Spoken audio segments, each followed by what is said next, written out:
All right. Hey everyone, how you doing? Hope you're having a good new year. 2026.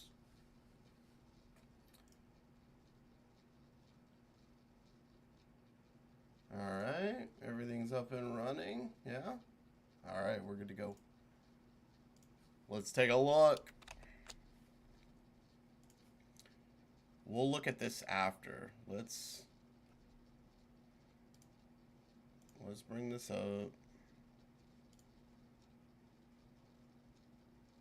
Okay. Now let's go to here.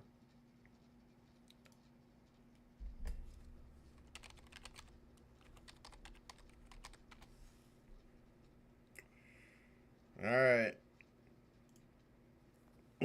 Should be this top one. Yep.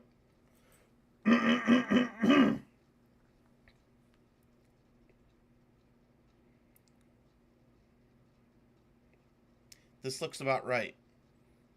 A decrease in downloads, but an increase in revenue. That sounds about right for January.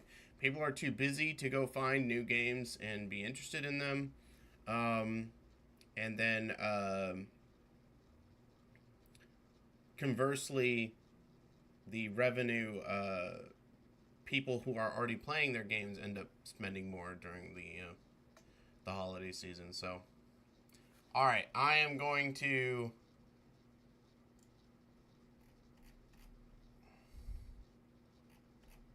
close my eyes so that I can't see anything. All the way down to the bottom. All right, here we go. Wait, let me check real quick. I'm going to block out this center column. This does say December, right? Yeah, January 1st, 2026. Okay. All right, here we go. Hey everyone, it's that time of year again, or I should say that time of the month. It is a new year. Happy New Year to everyone out there. But it is time for the Gacha revenue report. Honestly, I don't remember what my predictions were for last time. Honestly, I thought Wuwa would get a huge increase because their new 3.0 patch came out, and if it was anything like 2.0, it was going to be a huge increase. I didn't expect much of a big increase for ZZZ because there was so little time there was so little time for Yisheng Wang to get revenue for it to be useful. We'll see on that. And then also, I was kind of expecting things like Brown Dust to maybe Nikkei. I'm not quite sure on Nikkei. Nikkei probably will go down a little bit to pop off a bit. So let's see what happens. As with the other ones, I'm going to skip things I do not know because we're going through the full list, and I'll just comment on the ones that basically I know I play, and we'll go from there. So, got a couple of end of service here. Most of these I don't know near the bottom. If it's gray, it generally means that there's no data, and honestly, I totally believe that these are just stagnant here. Hegan Eruthiel is going to be doing something different, like relaunching or something. I can't quite remember. It'll be interesting to see how that does. And then NeuroCloud, every time every time Girls Frontline makes a game, is it Mika Studios? I can't remember who it is, but they hang on to it forever. That makes me feel good about Girls Frontline too. Let's see. Elysia, Elpis. This didn't turn out very well. Haze Reverb. Holy crap. This one is just collapsing. EOS soon, probably.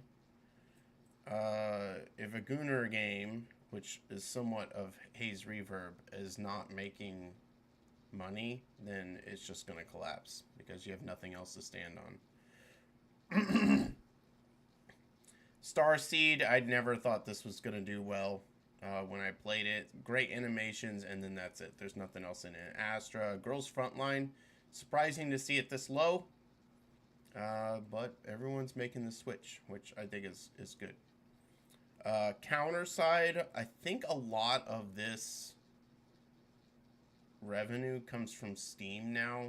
It's been on Steam one of the longest, and when you're competing with your phone for other like data for storage, counter side is not going to beat a lot of the more newer gotcha games out there. So, see ya. Eversoul, I'm still surprised this one's still going, but it's not bad. There's like that tier 2, like Outer Plane and so forth. Eversoul, I think, is the best of those. And so it continuing to do well. You know, every once in a while I may re-download it just to see how it's doing. It's interesting to see how it's improved when Ash Echoes. Wait a minute. Oh, that was Haze Reverb. Okay. Ash Echoes, another one that I, you know, should be making more considering its gooner nature, but it's not. Resonant Solstice, tried playing this last month. It wasn't very good. Seeing it drop 13 spots, that sounds about right. I don't think it's going to last very long. Let's see. Another Idol Manager. There's so many of them. I can't believe how they can have so many and make, you know, like so much money off. Like, if I were in Japan and like I was in the idol craze, like I would gravitate towards the one that everyone around me was playing. But it's spread out across so many. That's kind of interesting. Mormons, this is a tragedy. This game should be a lot higher, and it's not. I think that's a tragedy. This, like, I'm not playing it anymore, but this is a game I think if people played, they would love it. So it's a marketing failure. It is an absolute travesty that this game is not higher revenue than Ethereum Restart. If you want something different, go try Mormons. It's actually really cool. Let's see. Most of these Star Wars Mecha Girls, I hadn't heard of that before. Outer Plane, I'm surprised this thing isn't just dropping off. This is a Smilegate game, and now it has gone from being its second best game to its third best game. I just expect it to just collapse. Atelier, that one regressed back into Japan because it wasn't making any money global. Dislight, I wish this game were better.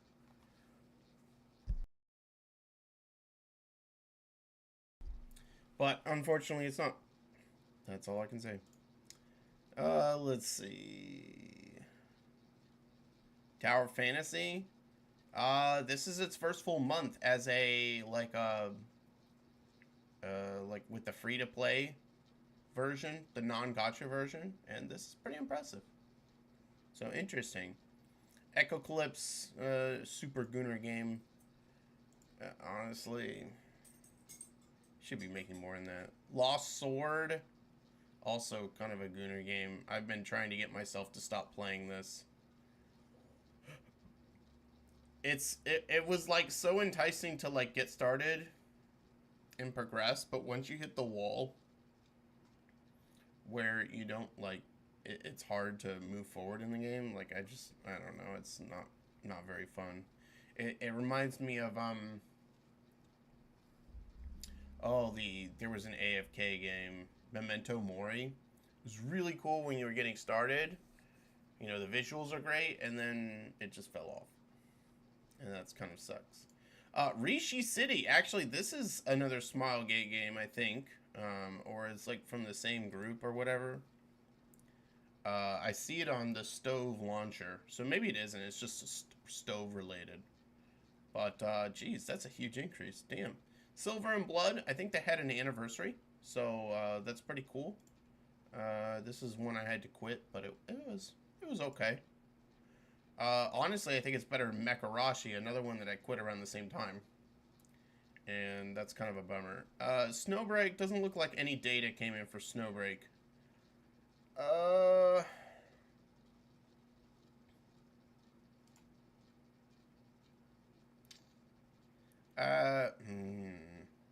We had The release is like the tail end of Mia and then Boo Boo. If this revenue went down, it probably wouldn't surprise me. This is actually a little concerning for Snowbreak. Looks like they haven't had revenue incoming in a while, which makes me feel like the game is not doing as well. That's kind of a bummer. I mean, look at the beginning of the year. And then they just kind of fell off. You know, and this is when, around July, is when other shooters, I can't even think of the name, but there was a shooter that came out recently that was kind of anime style that you could, like, turn flat on the wall. Do I have it in my... I feel like I once had it in my, my Steam playlist. But that game came out around here, and I feel like anime third-person shooters, it's kind of digging into this. So, I don't know. This was an anniversary, and then at, like, even the swimsuit event didn't get higher, which was like September, I think. That's kind of interesting. This is kind of concerning for Snowbreak. I'm a little bit worried about it. It seems like that second win they got from going a little bit more gooner is kind of falling off. You know, they had a Gacha game rewards done by Styx. You guys should go check it out. But Snowbreak was in this a few times, and honestly, it should have gotten an award or two. Honestly, considering the categories. All right. Sword of Convallaria, still hanging in there. I didn't really like the game. It's right next to Langrisser, which has been around for like 10 years.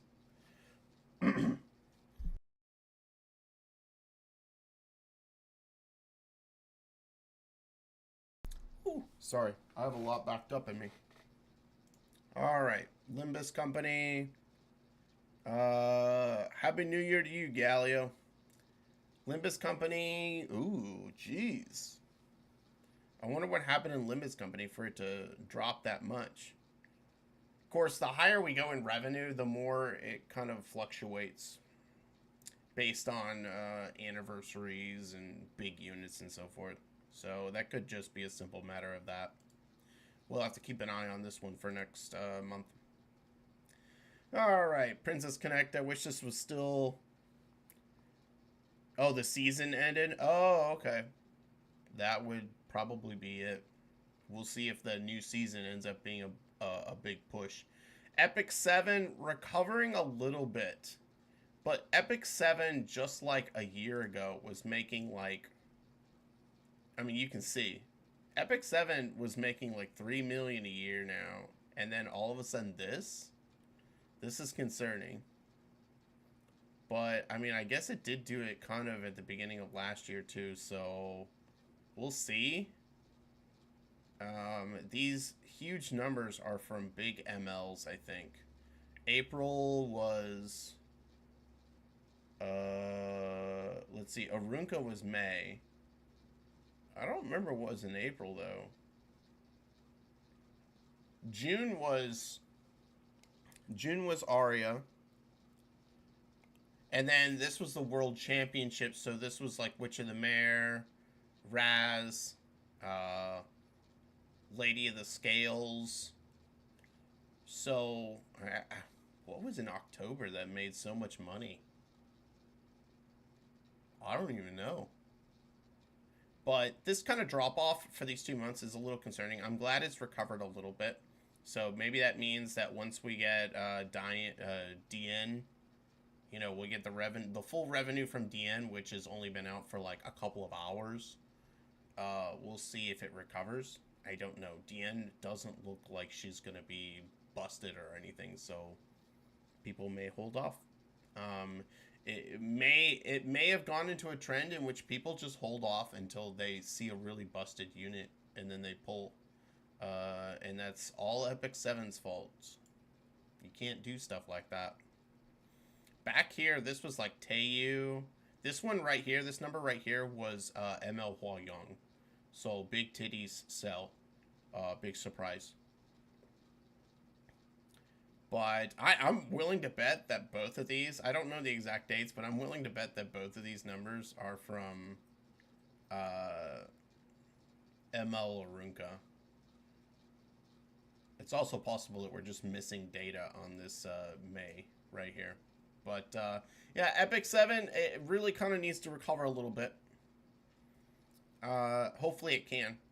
Right now it's taking a hit. You got to understand that it's also taking a hit from CZN coming out in October, and many of Epic 7's player base going over to try that game out.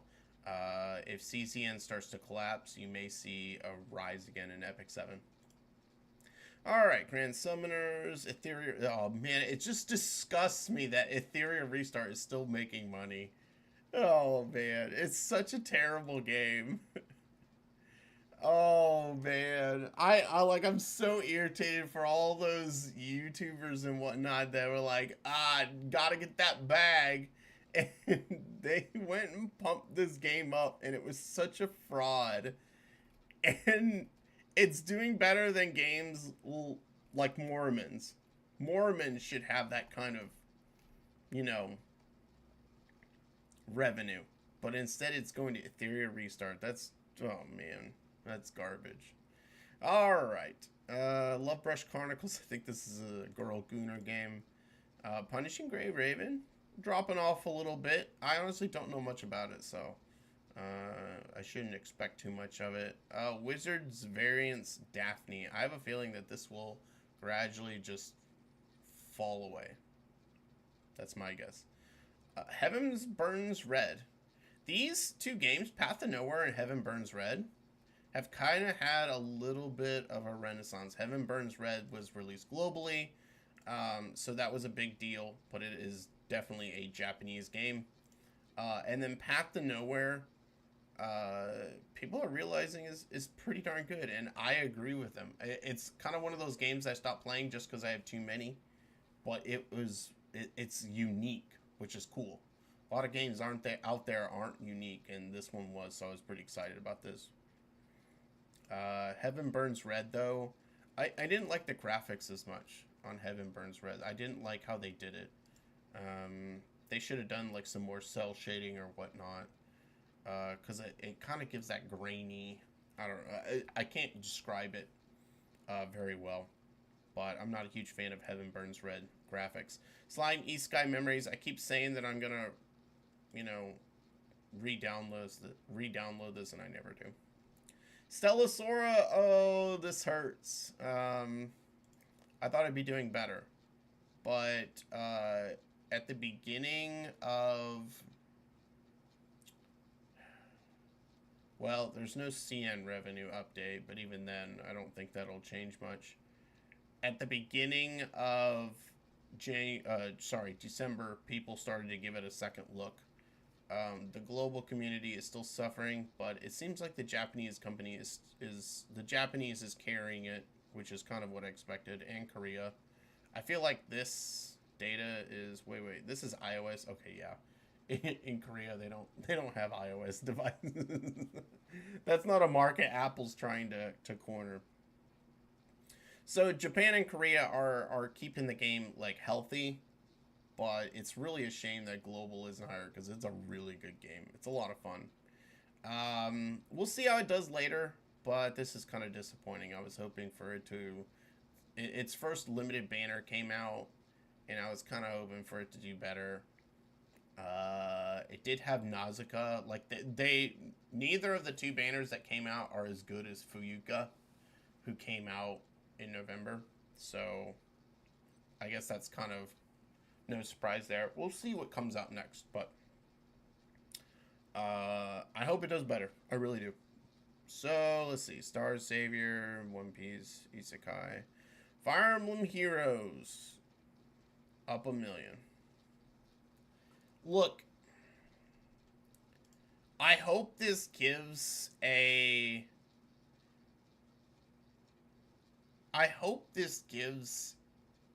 kind of some indication to intelligence systems, that your new Fire Emblem game, Fire Emblem Shadows, which you released around here, is dog shit. No one likes it. Just focus on Fire Emblem Heroes. It's not that hard. You have a good game. Oh man, I hate it when people are like, oh man, we've had this on for long enough. Let's get rid of it. My family and I were watching a show called Blue Bloods, and it's really entertaining to watch. And they stopped it, even though it was one of their most popular shows. They just stopped it because they're like, it's been on enough. I'm like, are you serious? And then they tried this new DEI slop version of it called Boston Blue, and apparently it's just not doing very well. Big surprise. I don't know. People just don't understand that you can't just like take the name and move it to something else. It sucks. Huge drop for Reverse 1999. Where's the drop come from? CN? I think they had an anniversary of some type back last. I think they had like Broom and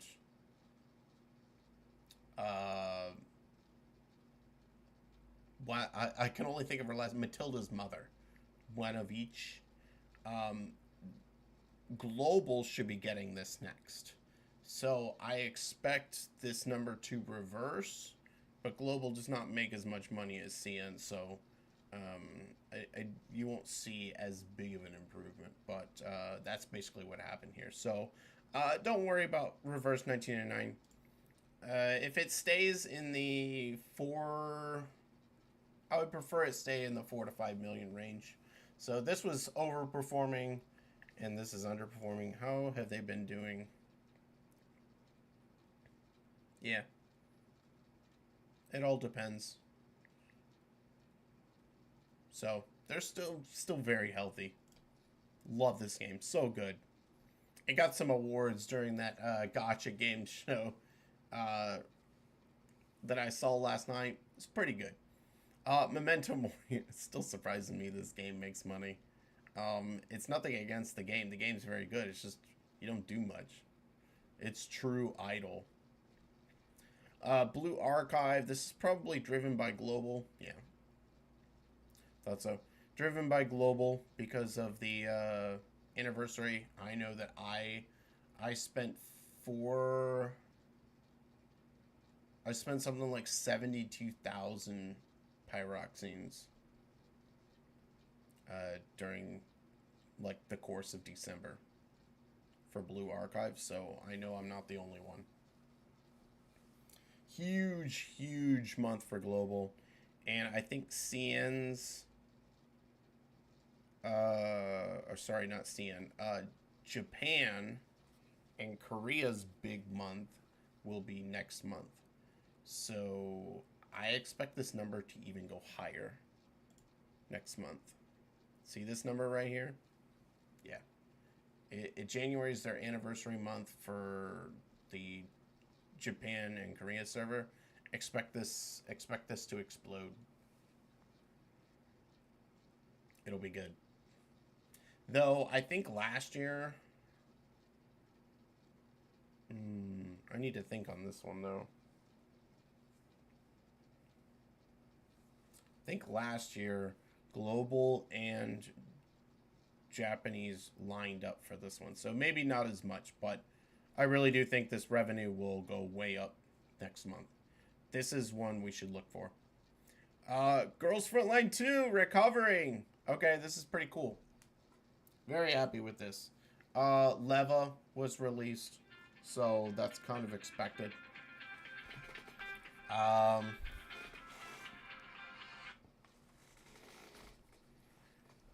So it's not surprising. Leva was kind of one that many people were waiting for. I personally got Leva and Lena, so I was excited about that. Yeah, and this is gonna drop. I mean, it's gonna drop next. It's gonna drop next month, though. You can see the global revenue here. The Chinese revenue, global is definitely their big revenue maker, but the Chinese revenue isn't bad either. It's kind of catching up, so we'll see what happens. But yeah, this is kind of interesting. So it'll drop off. Hopefully it doesn't drop all the way down again to 2.8, but we'll see.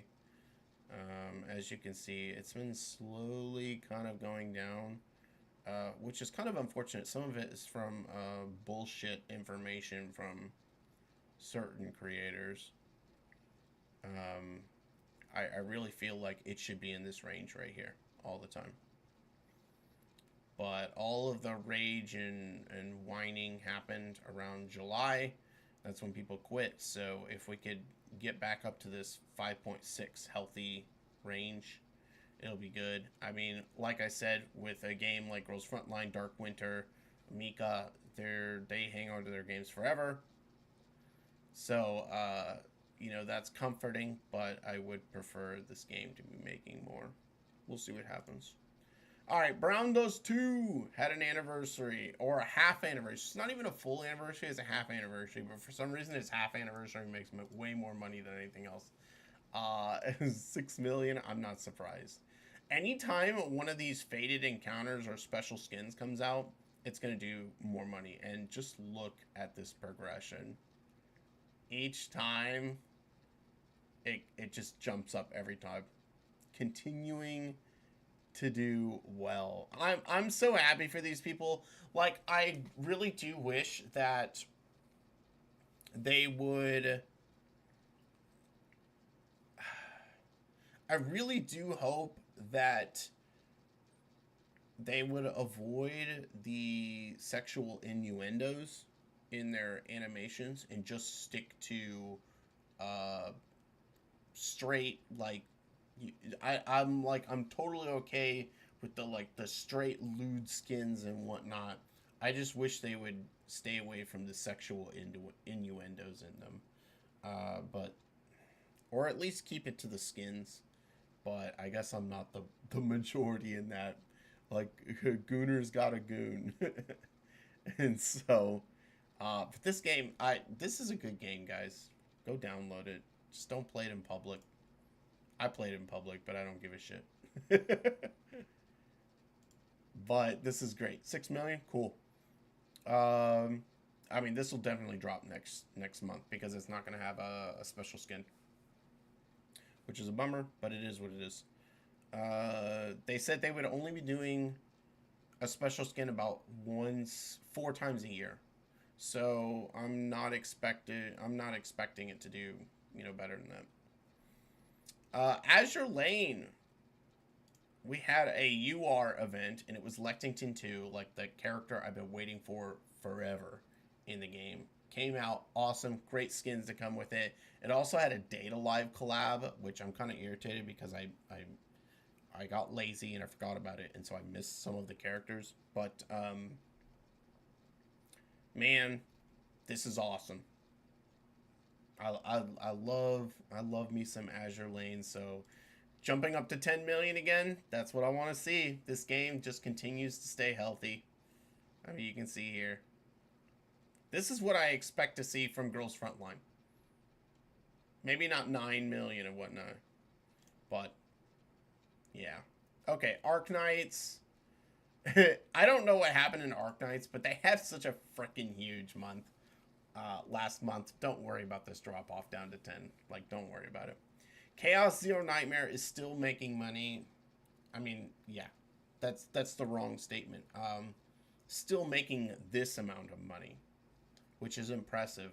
I still think it'll eventually drop off, but it's still going strong. And of course, Serenial was busted, so everyone's pulling for her.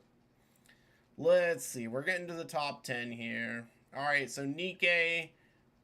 This is a pretty safe drop off for Nikke because it just got off of the November month, which was expected to be. It just got off the November month, and that was the anniversary month. So I usually expect it to be lower, but it wasn't. The train girls, Diesel, and I think it was Celine or Breed, managed to get some money. And then Snow White came out just yesterday, and I'm sure very little of that revenue is here. And I'm kind of frustrated because I still haven't gotten her. Well, I spent tickets on her, but I don't have enough tickets to like max limit breaker, so I'm really pissed off. It is what it is, you know. I should have saved up. I thought they were gonna do a niece, and they did Snow White instead. And I'm like, if it was a niece, I'd be willing to skip it some, like just get one copy. But I really want multiple copies of Snow White, and I can't get it. Sucks. Okay, so Goddess of Victory. Don't worry, this is to be expected for Nikke. Extremely healthy.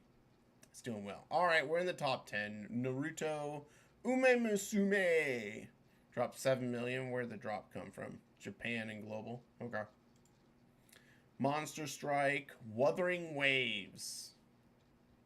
Oh boy. Oh boy. People are going to rage about this one. And by people, I mean the Wuthering Waves community that think that their game is the best thing since sliced bread. And that, yeah. A 5 million increase for a 3.0 patch is not good. I think that Wuthering Waves is slowly dying. I think it's slowly dying. Because there are things that need to be fixed in it, but we can't get them fixed because the feedback from Kurobots is always like, oh, it's the greatest game ever. Just look, at least we're not Genshin.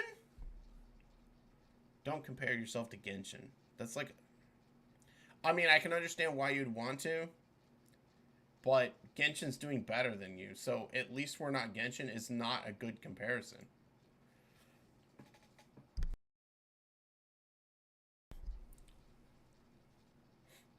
This should be higher. This was 2.0. Okay. This does not look good because now you're going to see stuff like this. You're going to see it drop. Like the new girl looks amazing. I'm so excited for her, but she is not going to. Maybe I need to hold my words back on this one because I think Morny is going to release and she is going to release in the same month. So I may need to hold. Next month could be higher, but don't hold your breath because Lene was a busted new support that everyone should want to get, and this is the only increase you saw. That's not good. It's not good at all. Global includes Japan, and you can see how little of an increase here. That's not good. Now, we're also missing iOS data, it looks like here.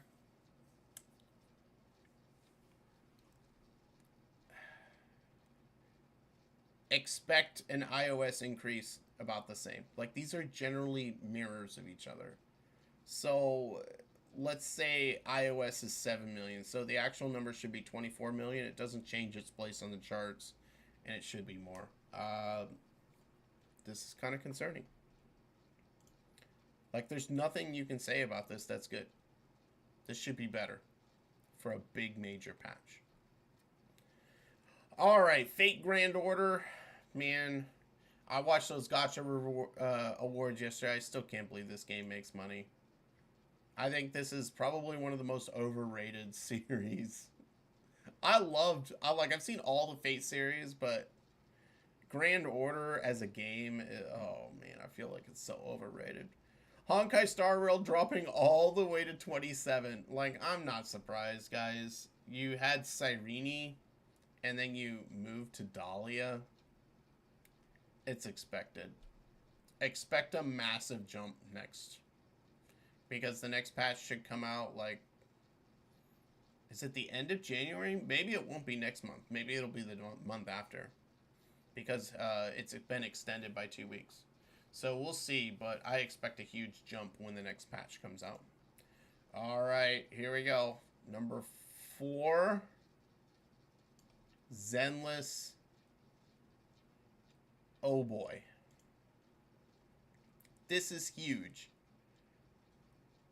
And people are going to have a field day with this number and this number. Wuthering Waves has a brand new 3.0 patch, huge, and it had a week and a half to sell, and it only managed 23%.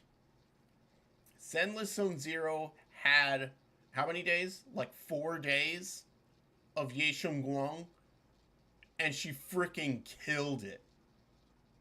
This is huge. Yep.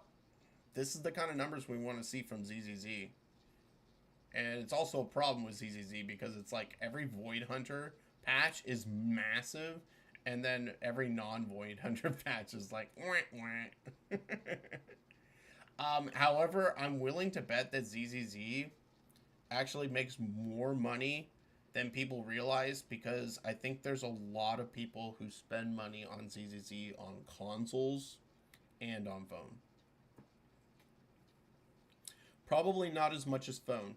Between the 3 games of Hoyo, I bet you ZZZ makes the least amount on phone. And this is where the data is coming from. Phone data, mobile data.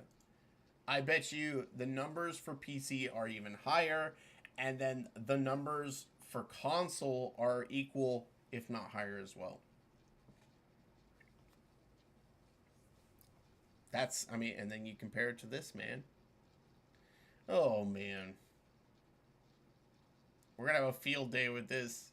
St. Tontas is going to do like an hour breakdown of why these numbers are inaccurate and that Wuthering Waves is actually number 1. He's so full of shit. All right. Last 2. Genshin Impact and Love and Deep Space. So I'm surprised Genshin did this well. Who came out? Dragon Boy. Really? He did that well? Dude, this means that next month when Columbina comes out, it's going to be freaking huge. It's going to be massive. Hang on a second, guys.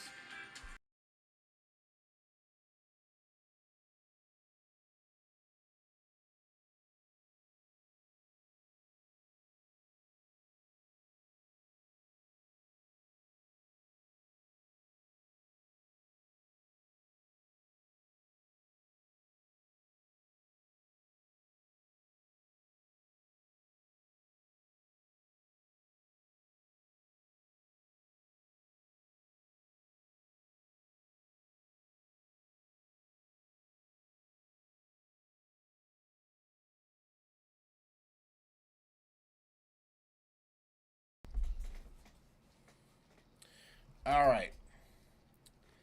I'm surprised that Dragon Boy made this much money, but Columbina is going to shoot this through the roof. That's just my prediction. Like, this January number for Genshin Impact is going to be like, well, it's going to be like Love and Deep Space. It's going to be 82 million. Now, for Love and Deep Space, I'm not really surprised. It's a girl Gooner game, and when it comes to, like, the holiday season, yeah. You got that, you got that, you got that crowd of girls who need their alone time during the winter season. This doesn't surprise me at all. Love and Deep Space has been number 1 before, and they have, yeah, no, this isn't, look at this, 90 million, 79 million, like, this isn't out of the ordinary for them. Like, girls need their gooning too, man. This is their second highest number. First highest was back, look, last December. Like, they bring out those dudes with like the Christmas fire and the presents and whatnot, and he's like seducing you by the fire. Yeah. This month is their moneymaker, man.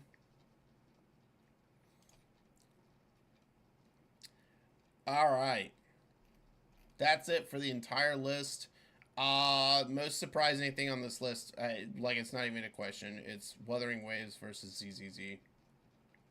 Like, Wuthering Waves not underperforming what they should have done. ZZZ, I'm gonna say overperforming what they should have done, considering it's only been like 3-4 days. Will these numbers switch? They should. They should switch next month.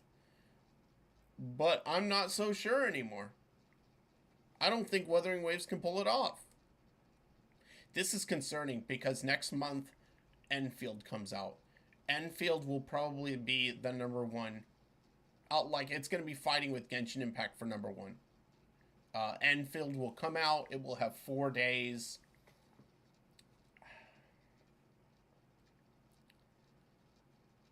And I think the one that is going to affect, like, the game that's going to be most affected by Enfield's release is Wuthering Waves. It's a closer art style to it, and I have a hunch that Enfield is going to cut into this because Enfield is also going to be easier to play on mobile than Wuthering Waves is. Wuthering Waves and ZZZ are a pain in the ass to play on mobile. We'll see what happens, but man, I love Wuthering Waves and I want it to do better, but its community, unfortunately, makes it almost impossible for the game to improve because they're stuck in a cycle of like 24/7 glazing the game. And so I think it's just going to slowly die as these other games come out, Azure Premilia, Silver Palace. But Enfield is really, really going to hurt Wuthering Waves. Genshin Impact's just going to continue doing what it does. Like, it's going to be just fine. I guarantee you. Genshin Impact still has a possibility of being number one next month. I think Enfield will be number one, but Genshin Impact with Columbina has a possibility of being number one next month. It's going to be one of those two. And this possibly will go down even further. It may stay the same, but the super hot pink-haired chick, Amanth or whatever it is, her name is, she's not going to save Wuthering Waves. We'll see what happens. But that's the Gacha revenue for December. I hope you guys are having a good new year. Hopefully next month, Wuthering Waves recovers. We don't know. I know that ZZZ probably will drop off. But these other games are all in pretty healthy state. So the only one that I'm kind of worried about is, that I play personally, is Snowbreak Containment Zone. Hopefully it recovers. We'll see. But that's going to be it for this video. I hope you guys enjoyed it. Hope you guys got some insight on which games are doing well, which ones are not. So if you're afraid of starting a game because you don't want to get invested into it and then it ends up collapsing, hopefully this helped you. But that's going to be it for me. I hope you guys enjoyed this. Happy New Year to everyone, and I'll catch you guys next time. Torka out. See you guys. All right. I have to go downstairs real quick and see what's going on. And then I'll be right back upstairs, and we'll do either...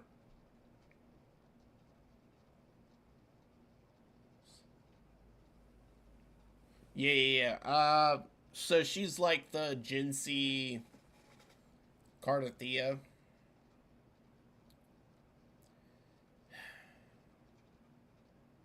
I don't like Cardathea. There's a lot of build up to her. I don't know if we've had enough build up for her, especially since the story was very subpar. Um, and we got like no build up to whoever this chick is. It was just a side story with That reminds me, I want to watch a video and react to it. We'll do that when we get back. Something I think Captain Cabinets did.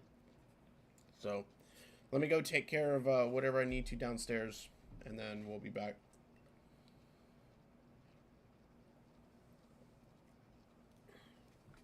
This is the best stuff.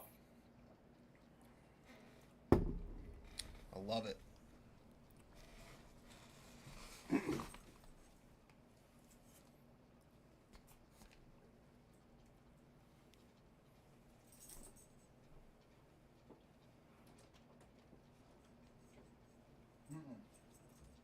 No, no, no.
It's hard to build her up if you read her bio thing. She isn't. Oh, okay.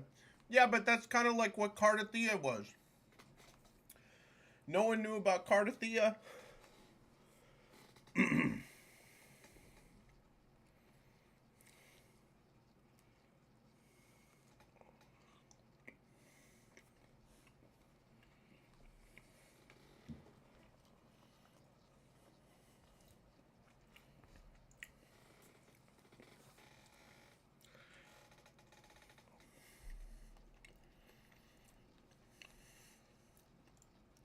Ooh.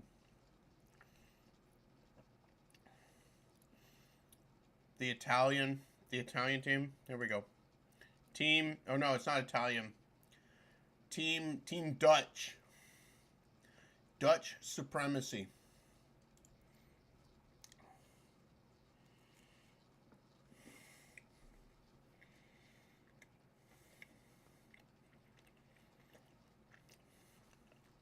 That's not my point now, but Cardathia came out version 3.3. Cardathia's story patch. Cardathia's story patch was version 3.2.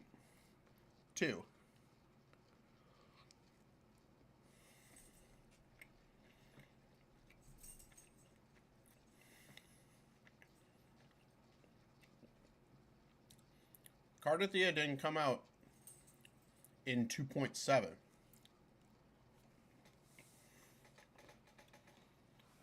I'm not saying you need like a full like a full version for kind of basically a build up. You don't. Cardathia proved that.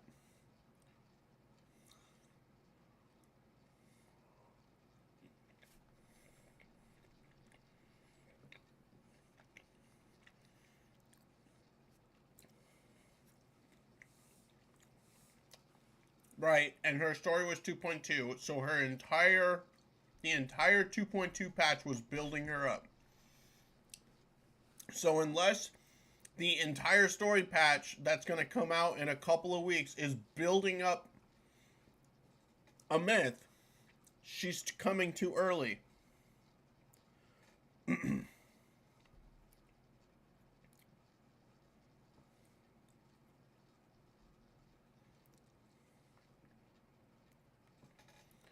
I mean, I love her.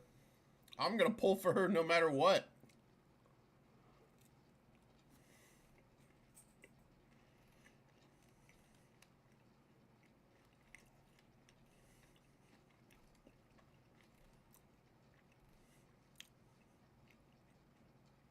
I've been trying to get this unit right here, or this one.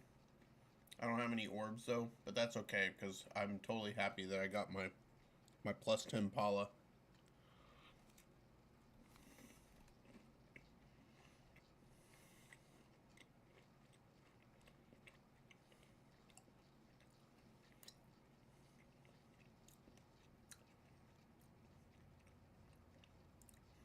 I mean, that's fine, but the larger point that I'm trying to make is my issue with 3.0's story. They could have been doing that introduction, but instead they made it the Lanai show.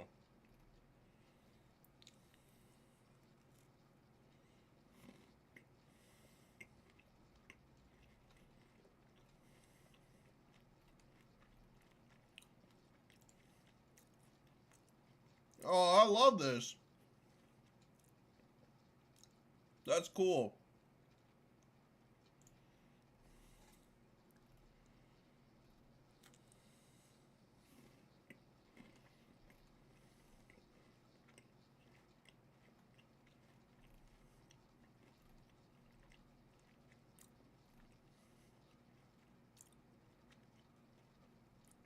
I think this operative is a bust.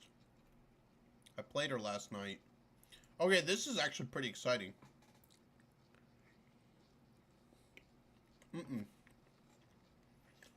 I'm pretty hyped for this.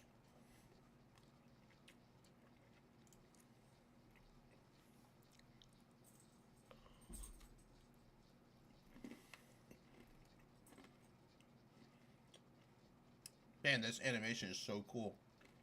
Whoa, whoa, whoa, whoa, whoa, whoa, whoa, whoa, whoa, whoa. First off, why did it switch my speakers?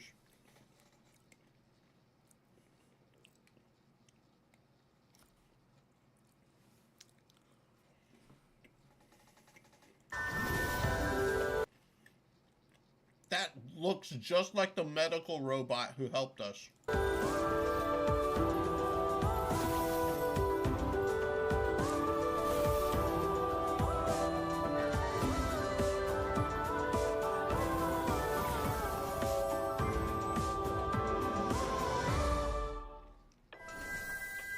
That's cool.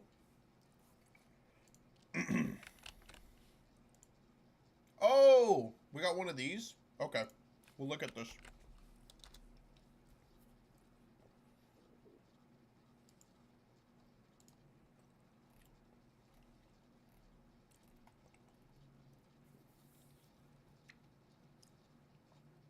I also like this.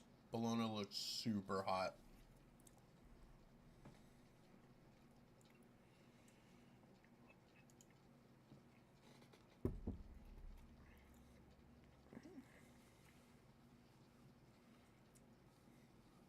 Okay.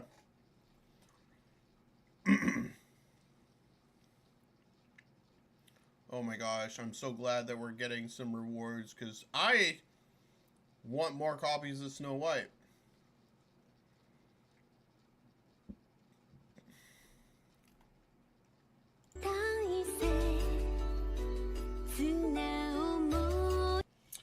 I'll watch it later.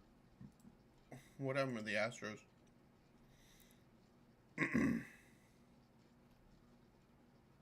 Tatsuya Imai?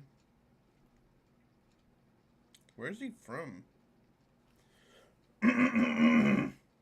Detroit?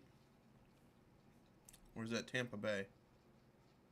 Oh no, he's just straight out of Japan. Nice! Okay, cool. Gotta root for the home team. Yeah, this is cute. Dude, what a stiff. I would never sit like this in a classroom. I'd be, if this was female Rover, like, she'd be like, her back would be slumped against the back. She'd be like, her ass would be all the way down here, barely on the edge. Look at this guy, stiff as a board.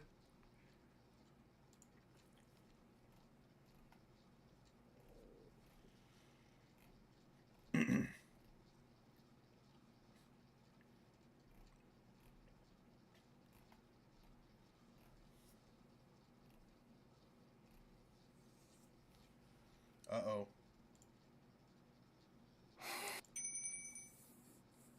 Where I come from, we always start soft and slow. That's why I'd suggest using this. Pure young energy, all wrapped up in one little herb. Back home, we also ate it. It was so good.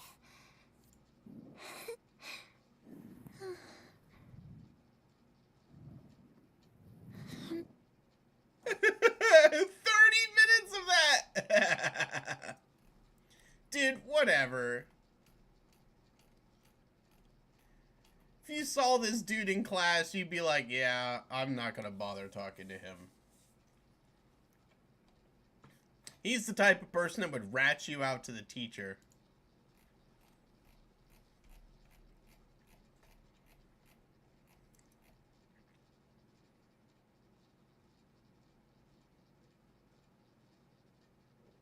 여기 하나 더. 제가 잘 섞어보겠습니다. 니케베사 연기하기입니다. 네, 제가 좋아하는 한 번만 드리고 나니 어느덧 Okay. It looks like this is just goofy.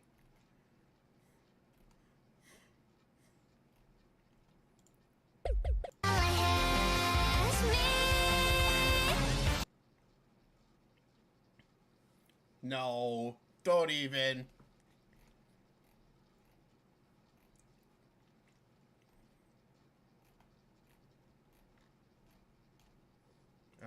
I think I read these. Yeah. Okay. Let's take a look at this first.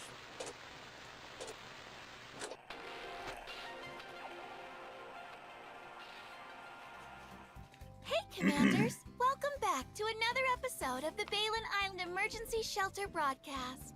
I'm your resourceful and hardworking Dinergate, Mo. First, Mo has something to say ahead of time to everyone. Happy New Year! The Elmo's been filled with the sound of everyone's laughter and mirth. I wonder how the anniversary major update has been treating the Commanders.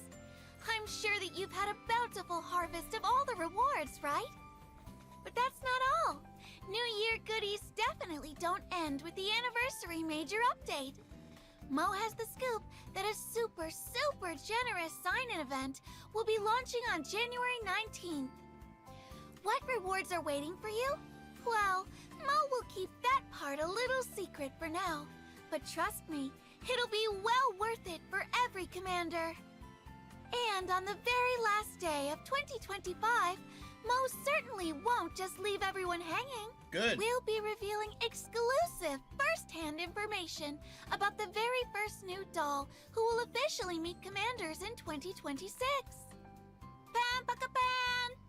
The first doll to come in the new year is our gentle, meticulous toy designer, Dude, Louis. I don't have the I'm resources. Sure you're curious how I got my hands I thought on I was this at new. least gonna get a break. That story starts from Christmas a few days ago. When I was helping the commander go through Christmas gifts one by one, I found a set of adorable dolls, delicate as can be. Not only was there one modeled after the commander, but there was one for every single doll on the Elmo. She didn't even forget the little diner gates. To grasp everyone's characteristics so perfectly and design them in such a cute way, it could only be Louis. These adorable toys that quietly arrived at everyone's side are the work of Louis, gifts that she prepared way in advance. According to intel Mo has acquired, Louis's tin soldiers are not just toys to place in a room, but her most reliable buddies on the battlefield. At the start of the battle, Louis uses her passive skill, Tin Soldiers on Parade, to attach tin soldiers to allied units. When these allies deal burn damage, Louis makes an additional attack on the enemy that took that damage, gaining Confectance Index and Searing Flame for herself. As the battle continues, the tin soldiers will also level up. Burn damage dealt by allies builds up merit for the tin soldiers, raising their rank. Louis's damage increases as this happens too. Of course, as designer general of the toy army, Louis's other abilities are no that was joke cool. either. Her surprising fun ball deals significant burn damage to a single target, dealing fixed damage to other enemies nearby, equal to a percent of damage already dealt, and increasing the tin soldier's damage. And through her ultimate Toy Carnival, Louis gathers her tin soldiers to deal massive single target burn damage. Hello. The higher the tin soldier's rank, the higher ultimate's damage and crit rate will be. On top of these ways to deal damage, Louis can also apply the powerful buff Ember to allies by accumulating ultimate's target burn Let's damage. see that bit of culture again. Louis gathers her tin soldiers to deal Oh, missed and it. through her ultimate Toy Carnival, Louis gathers her tin soldiers to deal There we go. I missed it still. massive single target burn damage. Carnival, Louis gathers her tin soldiers to That's a lot of culture. deal massive single target burn damage. The higher the tin soldiers I think rank, that's even bigger the than higher what she ultimate's actually damage does. and crit rate will be. They On were top just of like, these don't ways to worry, deal the damage, angle will make it so Louis you can can't also tell. Just apply make the them as big as powerful buff possible. Ember to allies by accumulating the aforementioned Searing Flame stacks, increasing the burn damage and crit damage of allies significantly, raising the team's damage output to a new level. As a sentinel, Louis can apply her tin soldiers to her allies, commanding her soldiers to attack in sync with her allies, and raising her own output by Wait, she's increasing their finally rank. an LMG? Simultaneously, she can That's actually provide pretty awesome. considerable buffs to her team, raising the team's damage as a whole. When placed in the same team as burn-attributed dolls like Vector and Perry, I have no doubt the sparks will be brilliant. Speaking of this, Mo has to place some emphasis on Miss Perry here. I found out that Perry has become a candidate for Neural Helix expansion this time. After equipping the expansion key Broker Scheme, Oh, I Perry's love hot Perry. investment will not affect the effects of future healing and decreases the damage everyone takes. More importantly, her normal attack gains another hit. This might appear plain and unremarkable, but it's a practical and consistent improvement to her attack frequency and damage output. Another Sentinel, Lotta, will be joining Perry in the Neural Helix Expansion Club. Man, I just With don't the have enough expansion key, Courage's expansion reward. key. Lotta will gain a damage boost so long as the target has more than 0 stability when she initiates an attack. Now that we're done introducing our 2 lucky girls from the Neural Helix expansion list, let's get back to our newcomer, Lewis. It wouldn't be a proper party without her imprinted weapon. Lewis's weapon, Toysmith, will be arriving with her on the 8th of January. This weapon will not only increase Lewis's burn damage output, but it also has a stacking effect. When she is dealt enough instances of burn damage in one turn, her burn damage next turn will be additionally increased. A pretty good fit with her ability to make multiple attacks each round with her tin soldiers, if you ask me. With Lewis's release, the themed event, Project Neural Convergence, will become available as well on the 8th of January. After Griffin was disbanded, with the help of Persica, Lewis successfully merged with her Project Neural Cloud self, reclaiming her role as a toy designer. But rather than joining a toy company, Lewis took Persica's recommendation and joined 42 Lab, a company deeply linked to Project Neural Cloud. This time, Lewis and Persica have a secret to share with the commander. One tied to the Project Neural Cloud itself, and one that will take the commander beyond the line between reality and the virtual world, to the Magracia Supercloud. Since it's taking place in the cloud, Okay. the process of consciousness upload is a necessity too. To put it a different way, it's like my Dinergate body remaining outside, while my neural cloud is individually transported into a Wi-Fi box, like a saved file. Everything that happens afterward takes place inside the Wi-Fi box. But then, why do the professor from Project Neural Cloud and the commander share the same name? And those familiar figures appearing in the Magracia? Who are they really? Huh? Mo just received a message. Exiled in the virtual, we look to the future.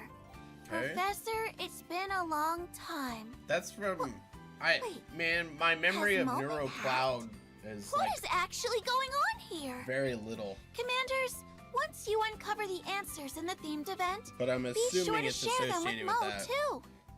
In this event, commanders can also get to experience a new game mode, Xenomention Abyss, while retaining Project Neural Cloud's roguelike characteristics.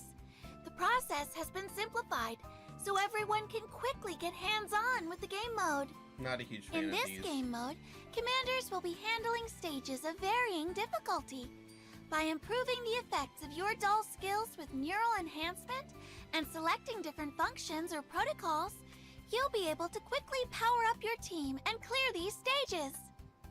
In addition to the regular resource and item rewards, when you fully level a doll's skills in neural growth, you'll get a Neural Cloud achievement avatar for that doll. Appearing this time will be not only Lewis, but also Jiangyu, Diane, Kurukai, and Florence. You can get a special avatar frame by clearing challenges in the normal stages and reaching a certain score in infinite mode too. As a doll who's very fond of beautiful things, it's only natural that Lewis makes her debut with a beautiful outfit.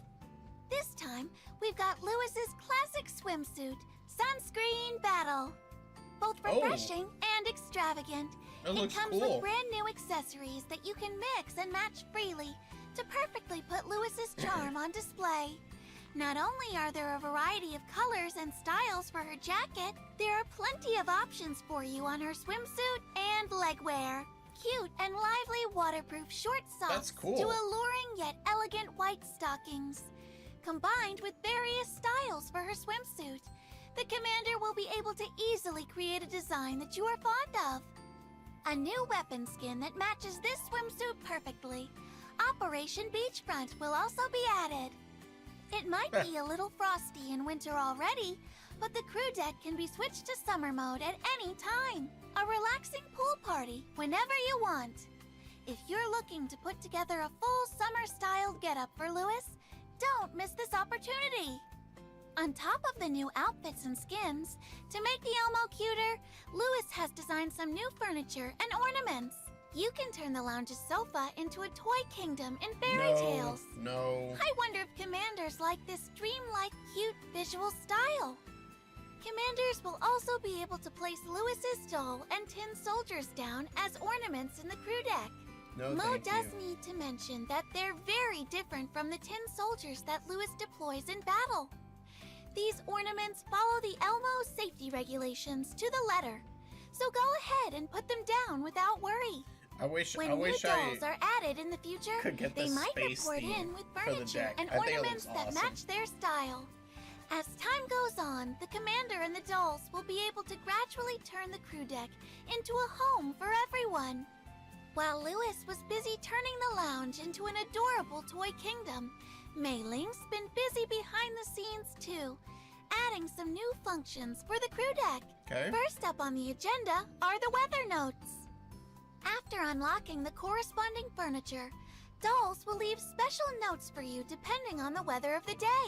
The commander needs to turn on the location function in settings so that the dolls can learn about the local weather, making it less likely to miss special remarks that only appear under certain weather That's kinda conditions. cool. Don't If you're playing forget on to log mobile. in daily to see what comments have been left for you. I live in After this Texas though, so update, it'd like The always be commander sunny. will also be able to select different wall decorations for the counter and rec room. Maybe if you were a loyal customer of the Zucchero, you would select the same wall decoration as the Zucchero, transporting a corner of the Zucchero to the crew deck. Cool. I'm sure commanders are already thinking about how you're going to decorate everything, right? As more and more areas become customizable, Mo has discovered that a lot of commanders are feeling decision paralysis. How am I supposed to set this up to look nice? Don't worry. Considering that everyone might need to borrow some ideas, Mei Ling's added a helpful sharing system. The commander can generate a blueprint code for your crew deck layout. Then Ooh. share it with your friends. Okay. By importing a code, you'll be able to replicate the same layout in your crew deck. On top of these updates to the crew deck, we've got a massive change that'll free up your hands. The Loop Assistant will be arriving in the next patch. When you reach level 45 and unlock the Loop Assistant, you'll be able to queue up stages to complete on a daily basis in its menu. After that's done, all you have to do is press Start Loop to execute the missions in the queue, and you'll be able to collect all of the rewards afterwards with a single click.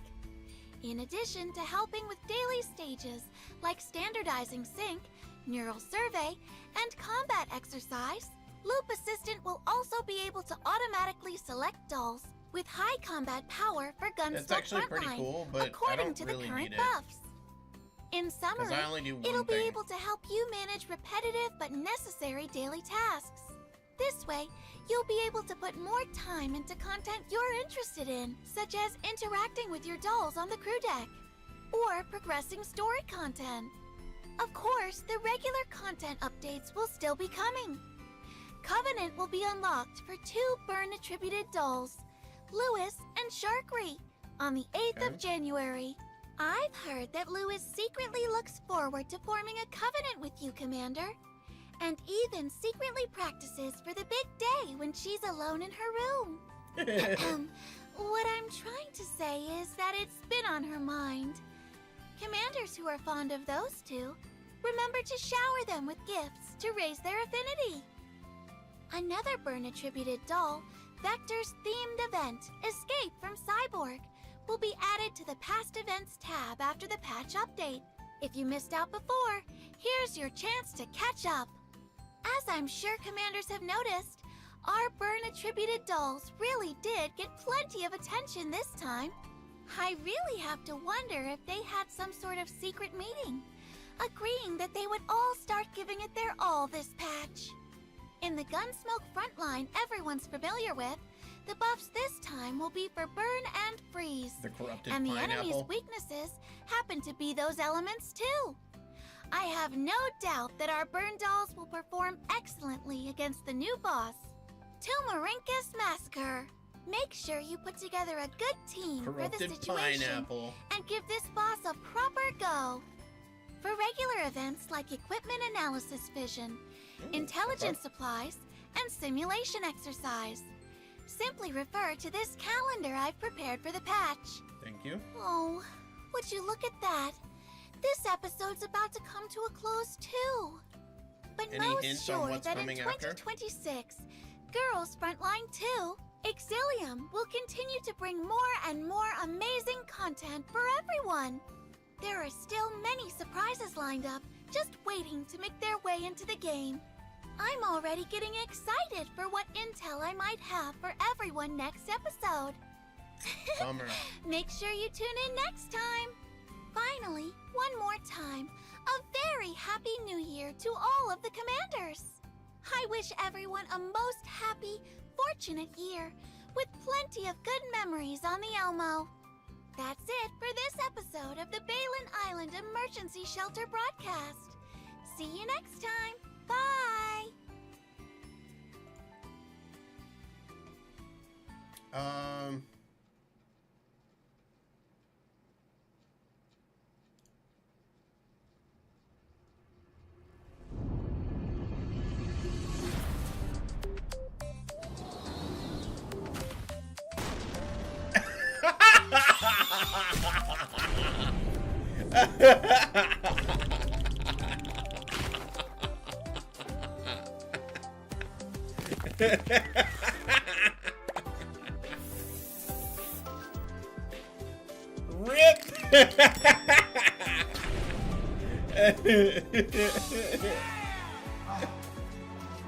Huh?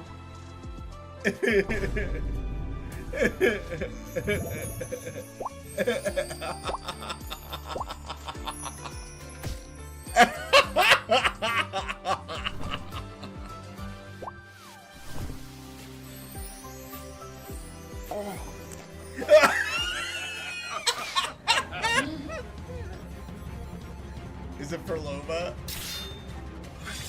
Oh, Jesus!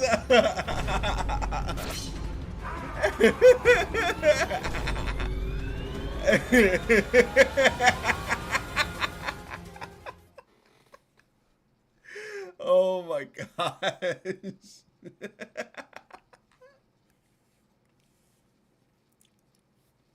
That was amazing. Let me see here.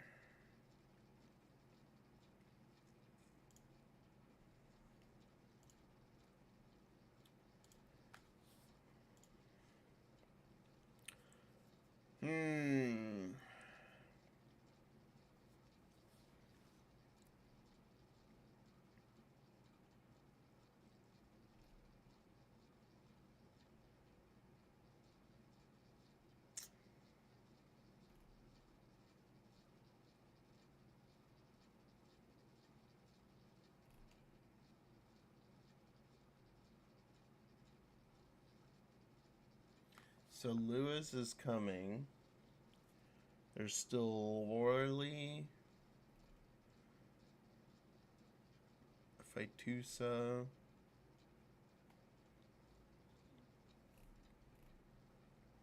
See, I would skip Voimastina, Sakura,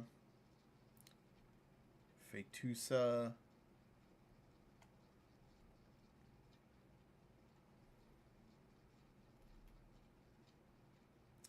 Even though I don't want to, Lainey. I mean, she's completely useless to me without Voimastina.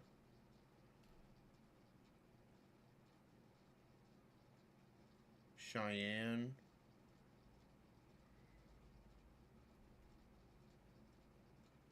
Bethild.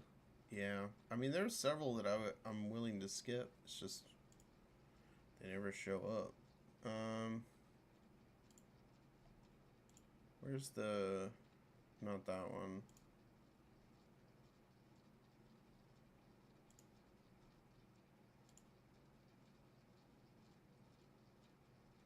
No, it's not this one either.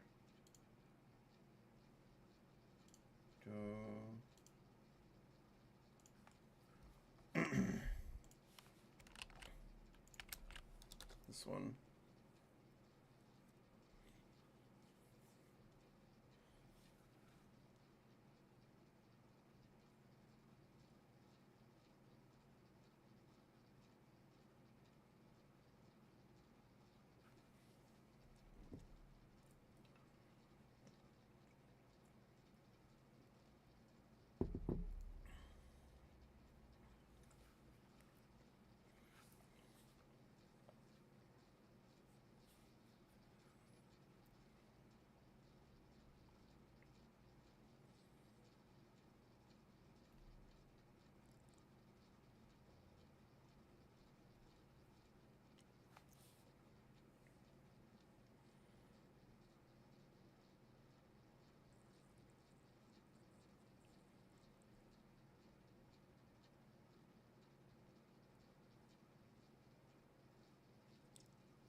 She's not even like that great for her own team. That's kind of a shame.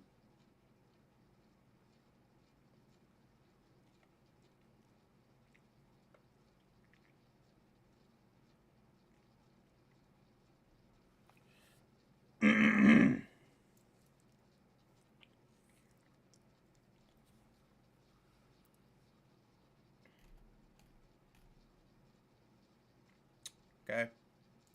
Go to YouTube.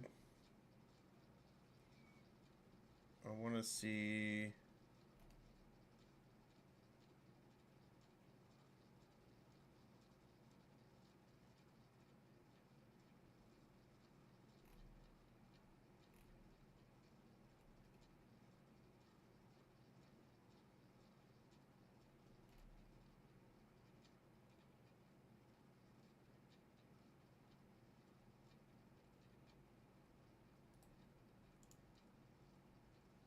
I saw that. So that explains why Lewis is in this picture here. It's too small. Let's see.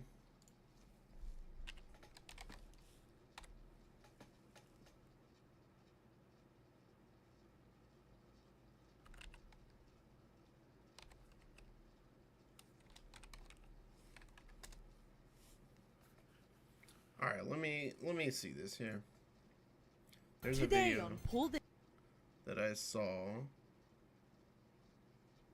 Here we go. 19 minutes. Kura removing companion quests from Wuthering Waves was the worst narrative decision they've made, and it's actively ruining the overall main quest experience. Yep. Okay, I said it. I've honestly been putting off saying this for months. Ever since 2.6 came out, I felt pretty solid about this, but I wanted to wait and see if things would change over time.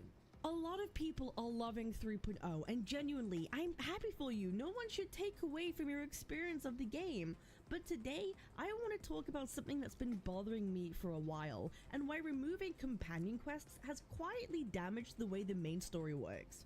But before I get into the critique, let me sing Wuwa's praises first. They've massively improved the cinematic storytelling, the visuals, the cuts, the camera movement. Every scene felt more expressive. I swear Lene had a new expression or emote every other cut, and that was genuinely great to see. The soundtrack was also pretty strong, especially during the bike riding sections and boss fights. If you're someone who mainly enjoys spectacle vibes, cool characters, I honestly think you'll have very little issue with 3.0, especially if you're a big...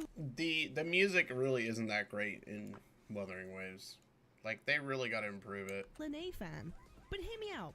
What if you were a big fan of Chisa and really connected with his story in 2.8? Surely once we finally reach La Haroi, we'd get to continue her arc, or at least meaningfully acknowledge it, right? Well, sorry, you get about 30 seconds of optional dialogue and the rest happens off screen. Like, this feels like a Honkai Star Rail Duke Inferno moment, and before anyone says cap, you're being impatient, it's only Act 1. No, I'm sorry, that argument doesn't really hold up. Chisa was in La Haroi for days before Rover even arrived. They could have easily given us a 30-second or 1-minute cutscene showing what she was doing during that time, but they didn't, because she wasn't a priority anymore. So I completely understand why a lot of people felt screwed over by how Chisa was handled in 3.0. And this is the undeniable consequence of shoehorning character companion quests into the main bread and butter of the main story. Here's the real problem. We all know and accept that 2.8 was essentially a Chisa-focused quest, with the world building and plot largely centered around her. A lot of people really enjoyed that, and there's nothing inherently wrong with players connecting more to characters than to abstract story concepts. The issue is that Kuro has taken this approach to an absolute extreme. When character stories become the focus of the main story, the surrounding plot starts to feel hollow. There simply isn't enough time to meaningfully expand on concepts that could make the world itself more intriguing to the players. And when you do this, then immediately move on to the next patch because a new character is more important, you start creating disgruntled players. Players who emotionally invested only to feel like that investment was discarded the moment someone new took priority. Character stories should support the main story. They should be additive. It shouldn't be something that replaces the entire thing. If you're someone who's purely character driven, this probably doesn't bother you too much. And to be fair, in a gacha game, that's a huge portion. No. Even if you are character driven, it's still gonna bother people because if you don't have a character, like if a character releases and you don't like it, like you don't like the character, like you're stuck for that entire main story patch of doing nothing but listening to this character and going through it. Like that sucks. Like, okay, what's a good example? Let's say you hate Lupa, okay? The 2.4 patch sucked for you because it was just nothing but you and Lupa. You know, for me, I can't stand Terrorist for Alova, so 2.5 story patch sucked. And let's be real, that patch just sucked anyways. But target audience. But for players who care about the continuity, payoff, this approach slowly erodes the quality of story over time. I genuinely believe the main story would better when companion quests were separate. Carlotta's and Cantarella's companion quests are perfect examples of this. Those arcs were incredible because they gave you space to focus entirely on the character without rushing plot progression or banner marketing at the exact same time. Even Encore's companion quest still sticks with me. I was literally bawling my eyes out by the end of it. And that's because the quests earned their intimacy. You spent an hour or more in a quest tailored specifically to that character, usually after the main story had already done its job. By that time, the emotional payoff hit. You'd built enough rapport for it to feel justified. And that is the difference. Companion quests let character stories breathe. Folding them into the main story turns them into temporary spotlights, which are just completely disposable the moment a banner changes. This narrative shift really started around 2.4. Both halves together Oh, yeah. Dude, she's right on the money. But it didn't start there. It actually started before with Cardathea. pulled around 3 hours. Lupa was clearly the central focus, but there were still strong ties to Cardathea, and the second half introduced major Fraxidus lore. The broader world building was actually handled pretty well, I thought. But even then, you could start to feel the strain in some way. The story would have benefited massively from more direct interaction with Augusta and Yuno. Yes. It felt genuinely strange to me to have such serious conflicts and events happening in Septimon, only to barely speak to Augusta at all. Well, not at all, really. Then in 2.6, we see the... the questline was really good. But even... like, when I played through it, the very first thing I said when I completed it was like a companion quest for Cardathea. Like, that was my biggest problem with the entire thing.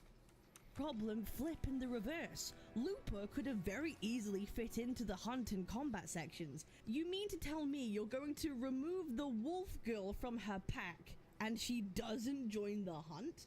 That was one of the more alarming moments for me, narratively speaking, and the reason is obvious. Giving Lupa that screen time would have taken focus away from Augusta and Yuno's story. Once Lupa's arc was completed in 2.4, it was like she stopped mattering. But good writing doesn't mean characters only exist to resolve their own arcs. Strong stories come from characters continuing to shape the world around them even after their personal conflict is resolved. That's what makes a world feel alive. The second half of 2.6 really solidified for me how the greater world building started to take a hit. A lot of people felt Yuno's section was a filler arc. And even though it does progress the main plot, that sentiment alone is concerning, is it not? Main story quests should never feel like filler.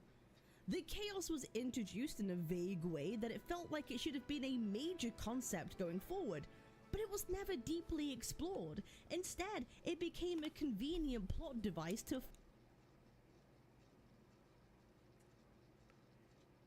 No, you're missing the whole point of this. Yes, it was a companion quest. That's the problem. Like, the companion quests are ruining the main story quests because they're replacing them instead of being in addition to it. fun lesson to Yuno's character struggles rather than something that truly mattered to the world itself.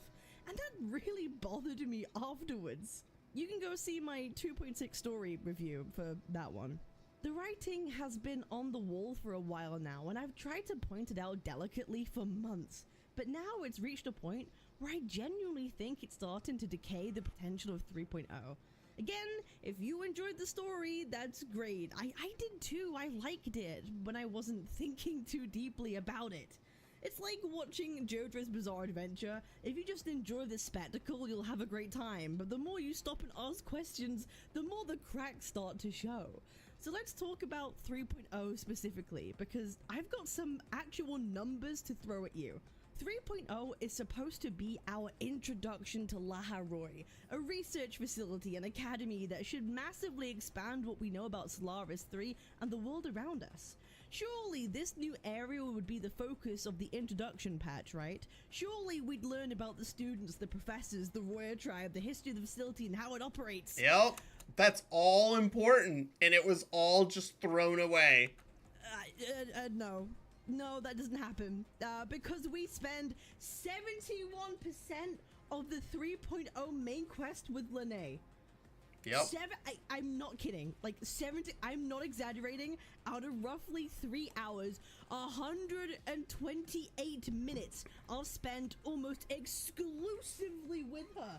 No other future playable characters, just Lene and NPCs. And don't get me wrong, the very introduction was pretty cool. It was incredible. The Void Worm attack was a fantastic opening and visually stunning. But the constant effort to shoehorn Lene into every major story beat started to feel excessive, almost comical at one point. About an hour in, we're finally left on our own. We can explore more of the facility, and we ended up meeting Morny, which is honestly one of the better parts of the patch. Rover's flashbacks looked amazing, and the hints about Morny's past were genuinely interesting. We finally get real world building, political tension between the academics, they're divided, there's distrust between them and the Royers and their calculations. So there's true. a solar ceremony, Morny talks about the Heliotic 6 and she'll go like consult with them, and for the first time I'm like, okay, this is where the story finally starts like breathing on its own. And it's ironic that it only happens when Lene isn't around. But guess what? Disaster strikes, alarms go, sirens, void storms, and guess who is the reason everything is going tits up? It's Lene. We barely get 30 minutes of meaningful world building before we're dragged straight back into Lene's personal plot. Like, it's genuinely, like, comical. Anytime Lene comes back, the world building ends. The way Hyvatia was handled really kind of highlights this issue. We're told it's incredibly important, but the story never actually explains why in a way that feels grounded. If we'd spent more time understanding how the Space Trek Collective operates, how the Exostrider functions, or why Hyvatia's stability truly matters, the stakes would have hit much harder. Instead, we're expected to accept it at face value, because the plot needs Lene to struggle, and that's like a reoccurring problem. The Hyvatia incident isn't designed to expand the world, it's designed to create an individual internal conflict for Lene.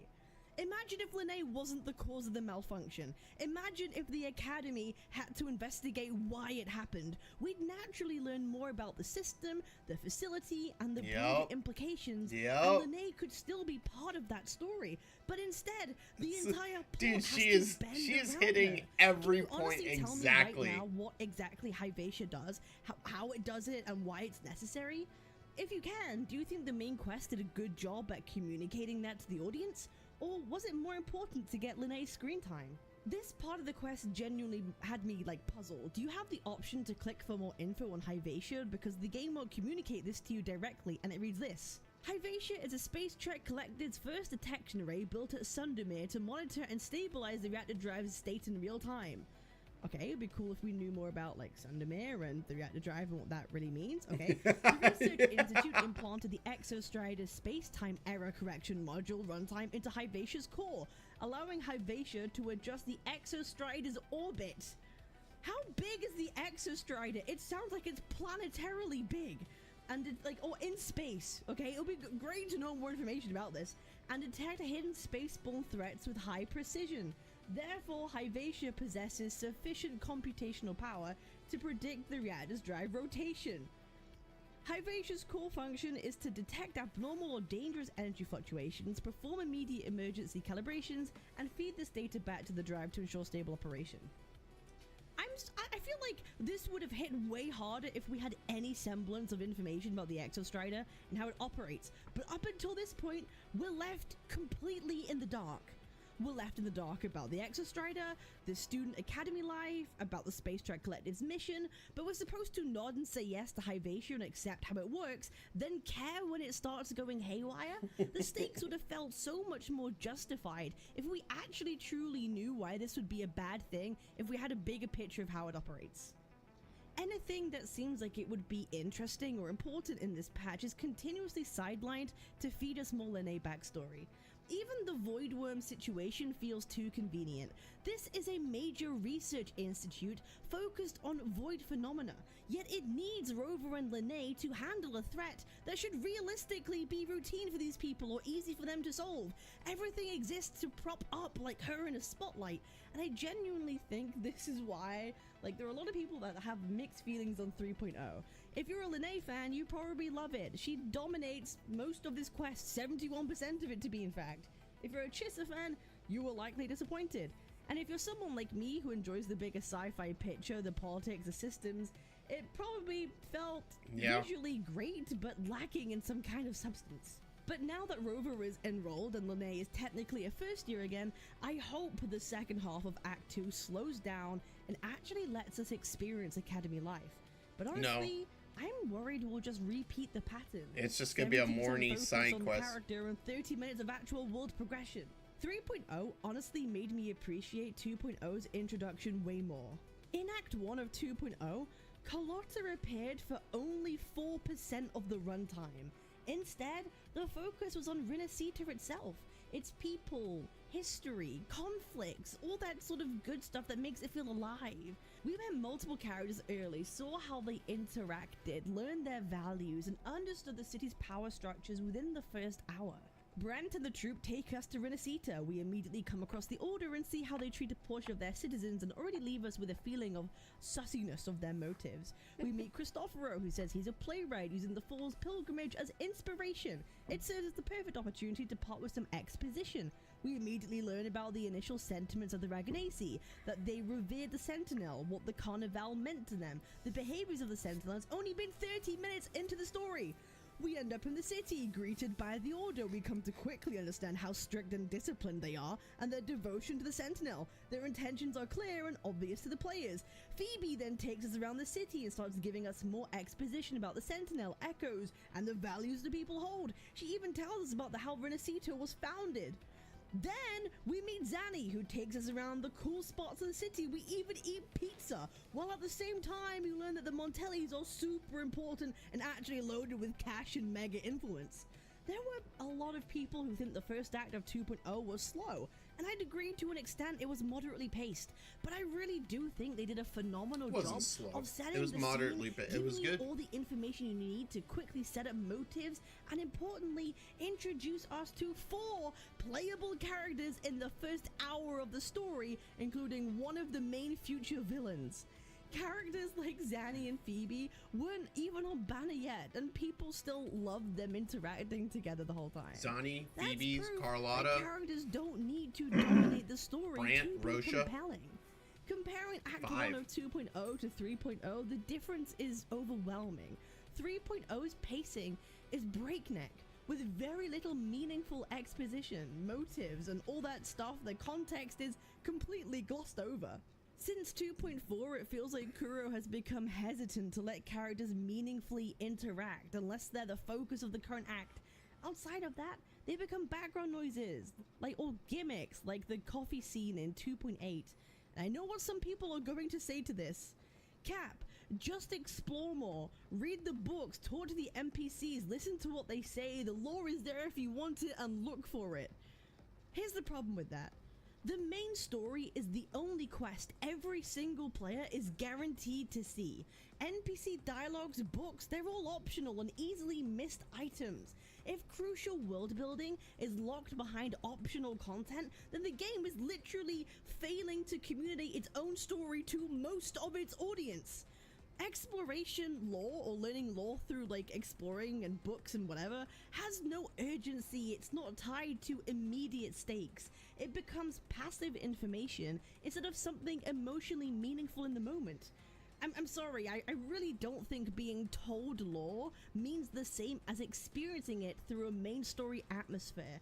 It's like a character can tell me their past, but I would feel more connected if you showed me it instead, or let me directly experience it in some way with immediate stakes at hand.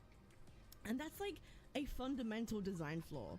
I really don't mean to be that person to make comparisons to Genshin, but I really can't help myself here, okay? But isn't that exactly what Genshin did for so many years? The only way you could get the bigger lore was through books and NPCs, and lore channels for Genshin literally were popular because nobody wanted to bother to read it themselves throughout the world. And now it's gone baffling. full And then circle. the developers literally had to apologize and completely change how they deliver story because they realized it was difficult to write. They couldn't guarantee a good story with information not everybody had read and understood from books. I don't want Wuthering Waves to fall to the same fate. And that's why I truly believe removing companion quests is actively damaging the main story's narrative health. I still enjoy Wuthering Waves. Yeah, I Song still of the enjoy Welcome Moon has been spectacle. way better. I'm just starting to care less about the bigger picture because it feels like the game doesn't want that to be the focus anymore either. And honestly, I hope I'm proven massively wrong in the second act because right now, Wuthering Waves is treating its story like Marvel movie releases. And occasionally for a third act, we might get an Avengers moment where more than two main characters interact together for the same scene for more than 5 minutes. So yeah, that's really it.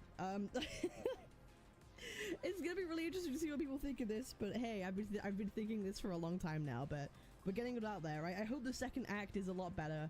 But I'm still enjoying it. I actually just posted a Wuwa edit. So guys, I'm not a hater. I promise. I swear to God, look at my channel. I'm not a hater of Wuwa. I want it to be good. No, I just don't want this to be she's a Wuwa glossed glazer. over. That's But why I then wanted to think watch Chris this made his because decisions, that's kind of how it is. she, Anyway, you know, appreciate y'all. See you it's guys rare later. to Peace. actually find someone who will criticize it. Captain Cabinets, Captain Cabinet.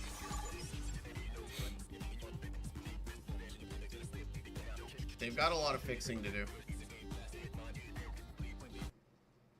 I hope they do it. I have a feeling they won't.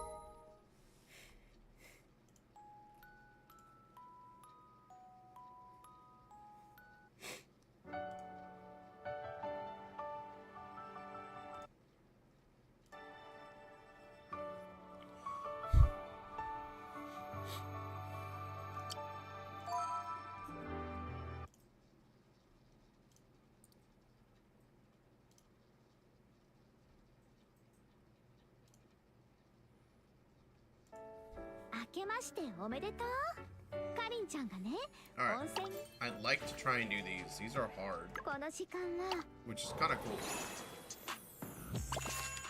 So, the frenzy stages. Clear with 30 seconds remaining. I tried to do this the other day and it was not good.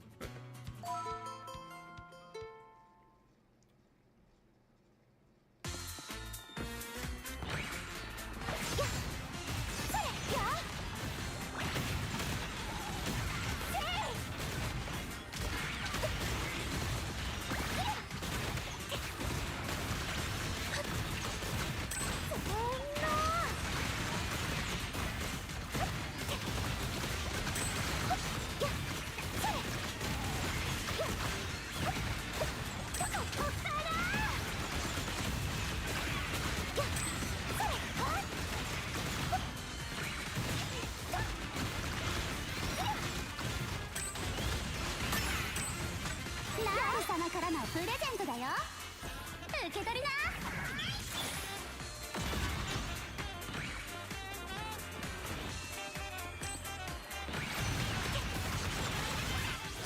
私の拳を。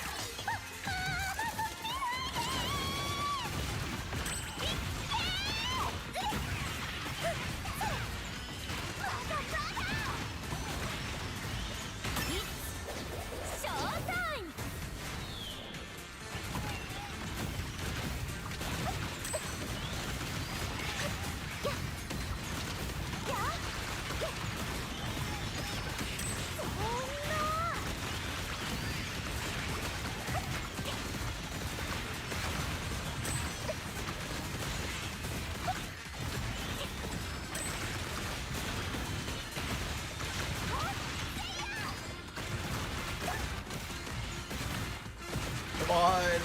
Oh no! No! I missed it! やっと皆さんのお役に立てました。 Dude, those... Man, this is difficult.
Ways.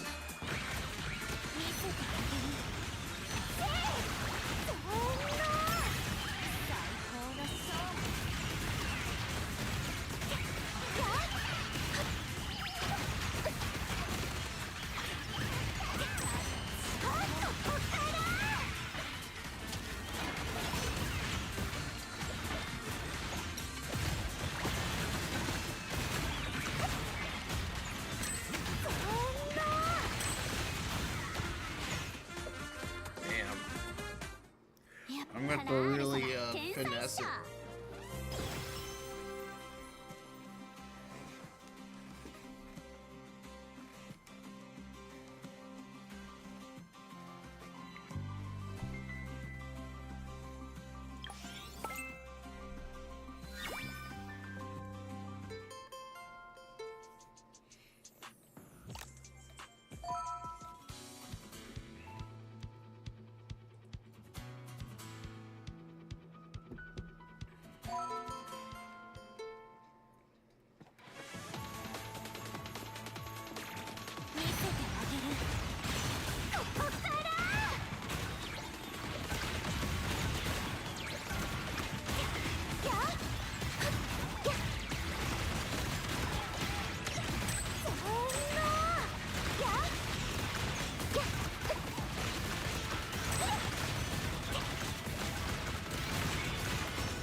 Oh, I died. 大丈夫です。次はきっとうまくいくはずで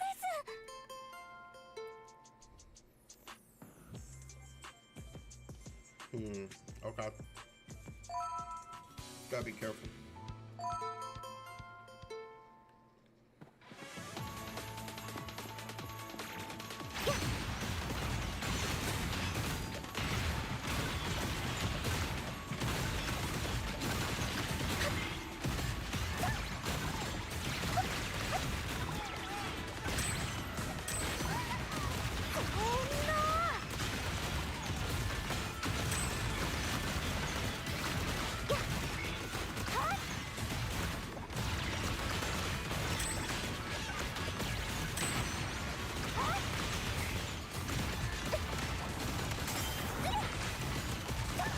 hard to see sometimes.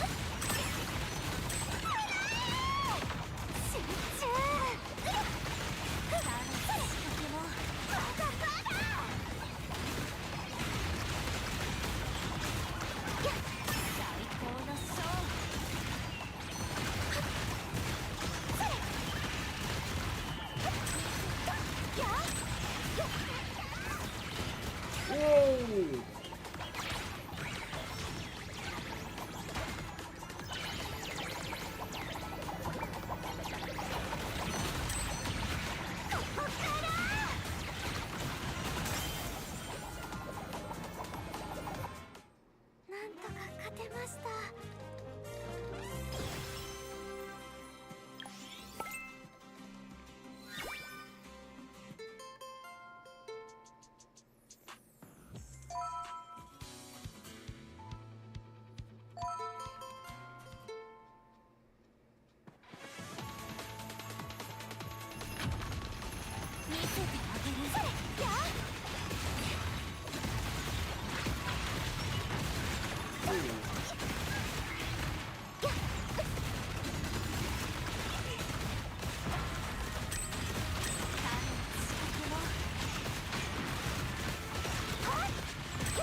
Oh. Wait. Okay.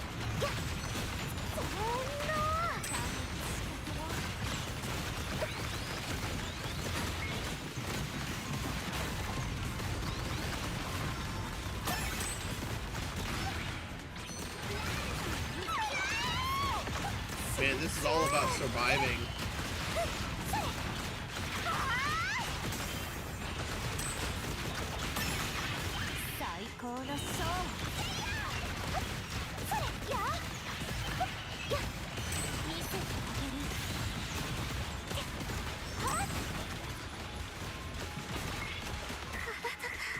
Oh, okay. My bad.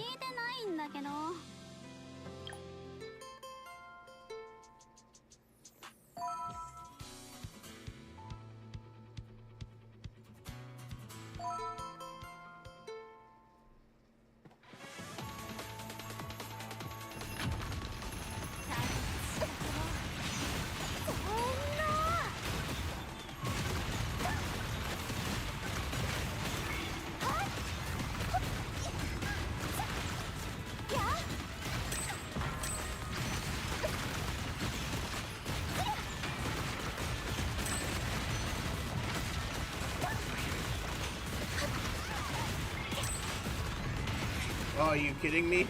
I couldn't get the...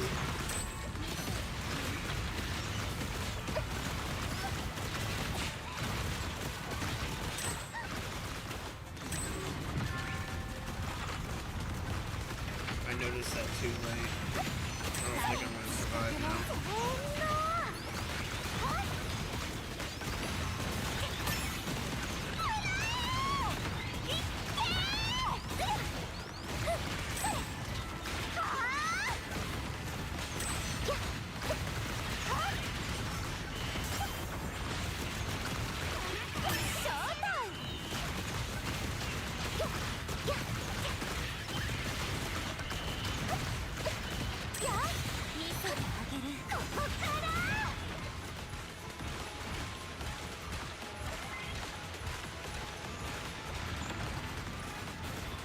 Good.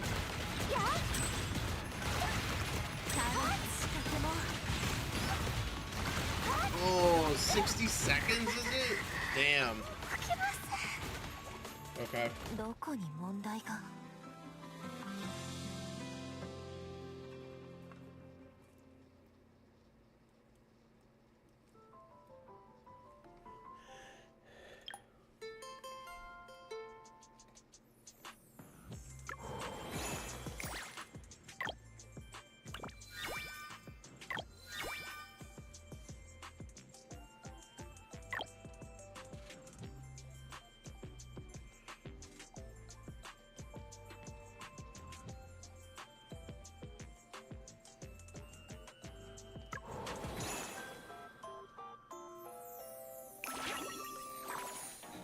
Let's take a break and try to do this.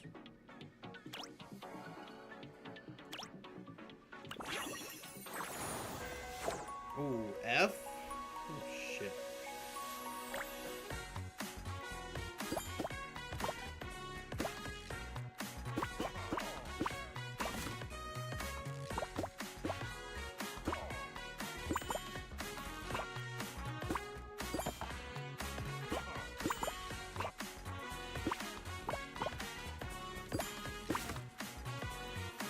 I should do this like this.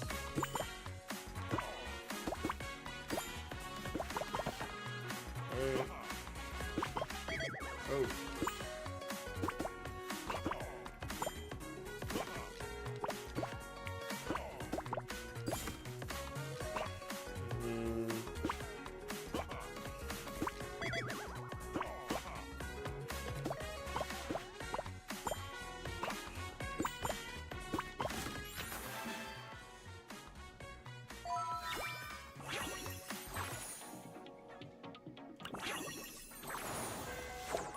What? There's two?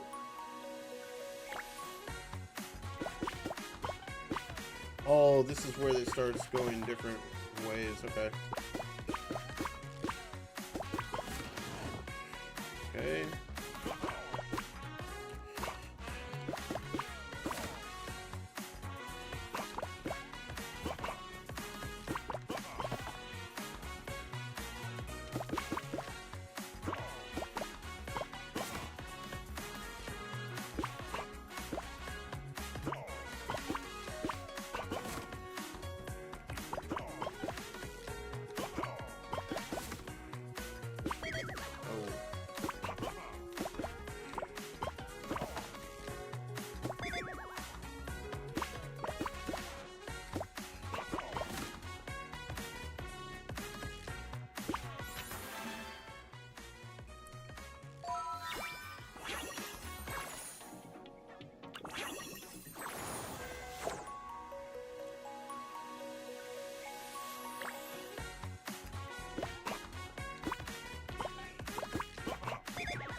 Oh, I forgot this.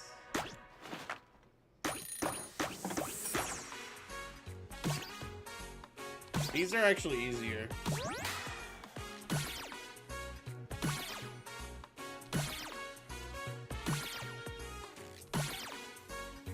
I hope I don't eat those words.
Nothing but perfects. Nice.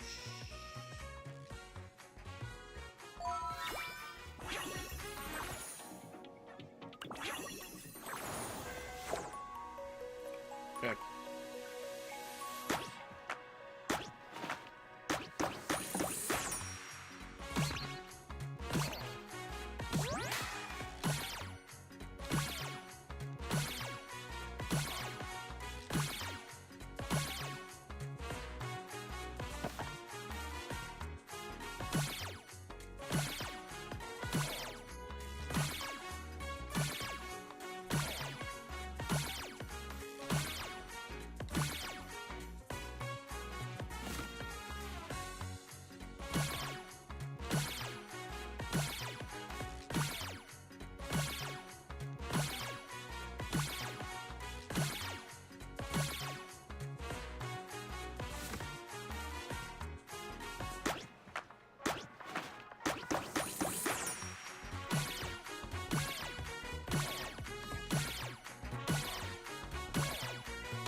That's how you do it. 77.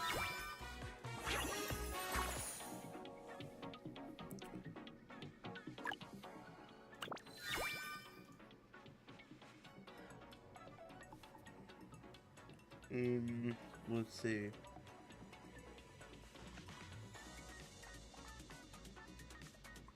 Pack 50 cookies and 5 boxes in cookie mode.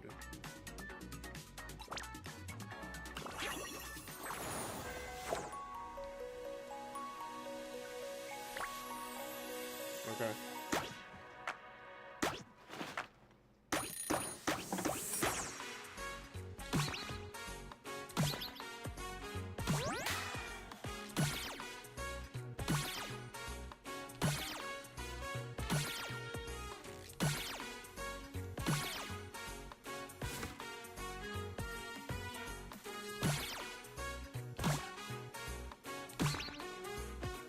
I got robbed.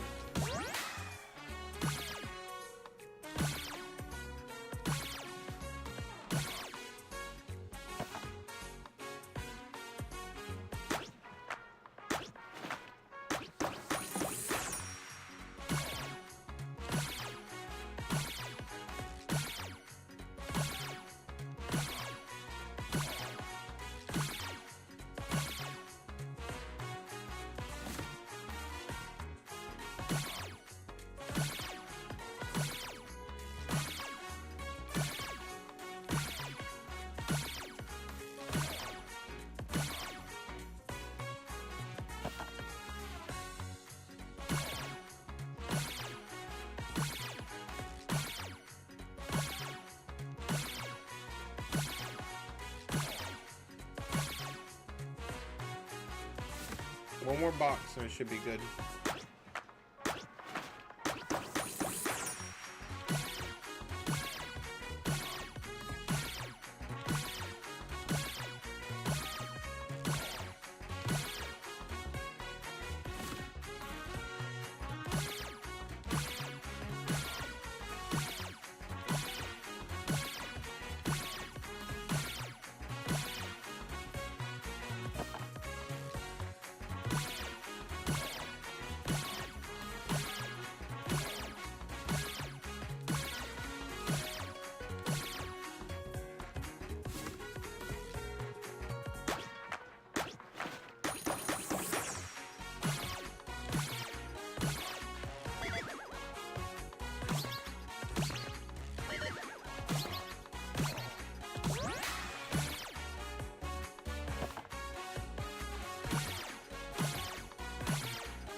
Man, I really messed up there for a second.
Oh, I missed it there.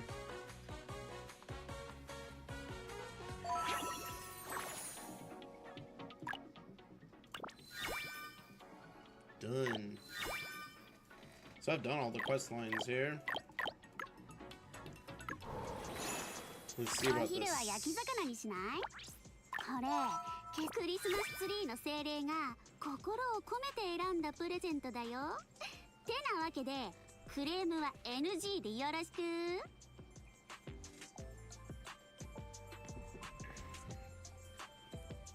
Probably got one more day of farming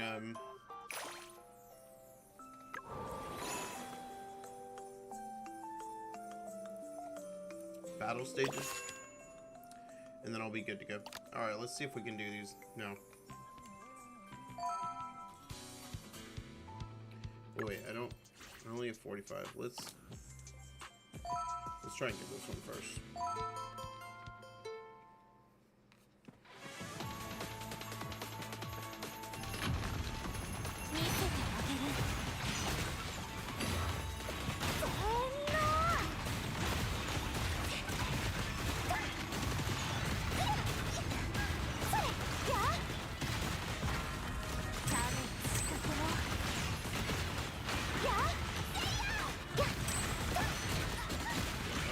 Bad.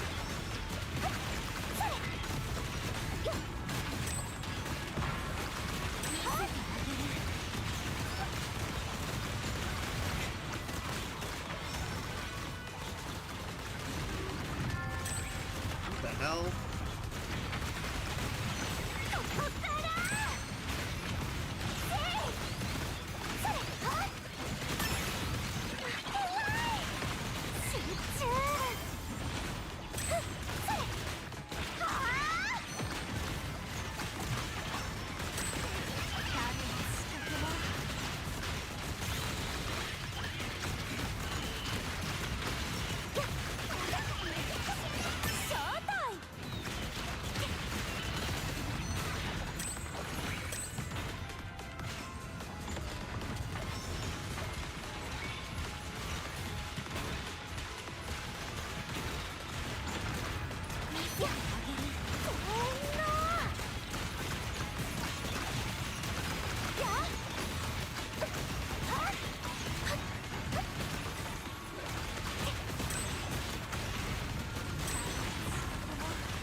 Damn.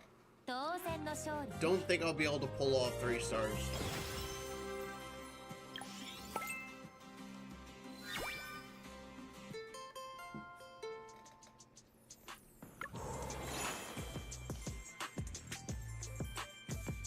Akemashite おめでとう。かりんちゃんがね、温泉に行きたがって。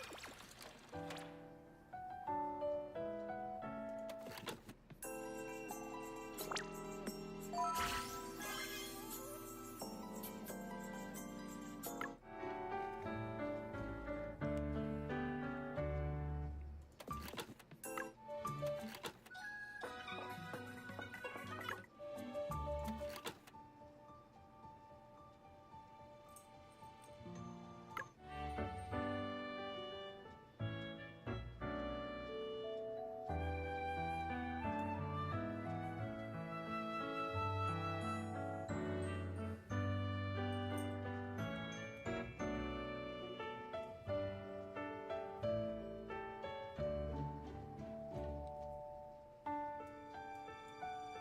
風が優しい匂いを運んで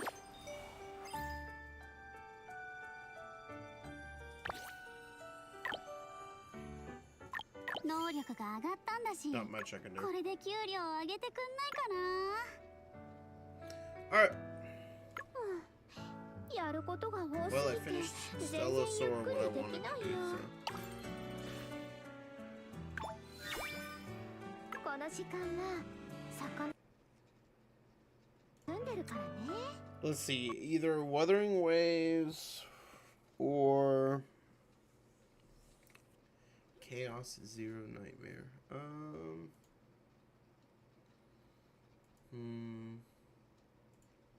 Let me log into Epic 7 first.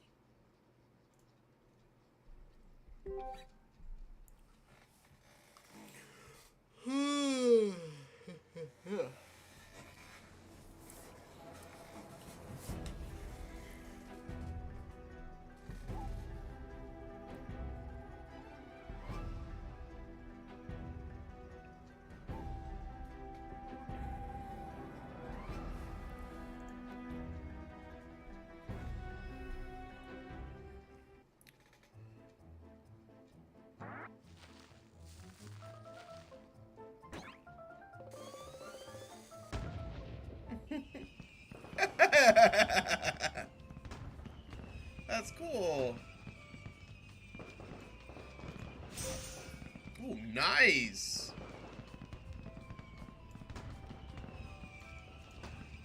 My secret to same-day delivery? That's classified.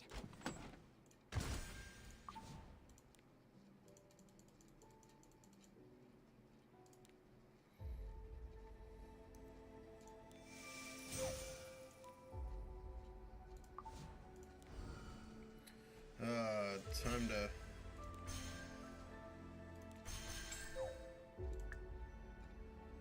Alright, store it.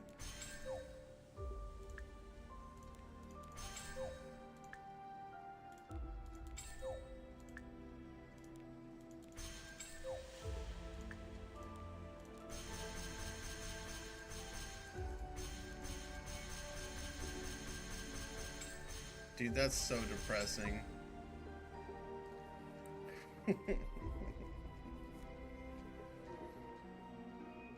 Dude, whale me not? What an idiot, man. Why would you do that?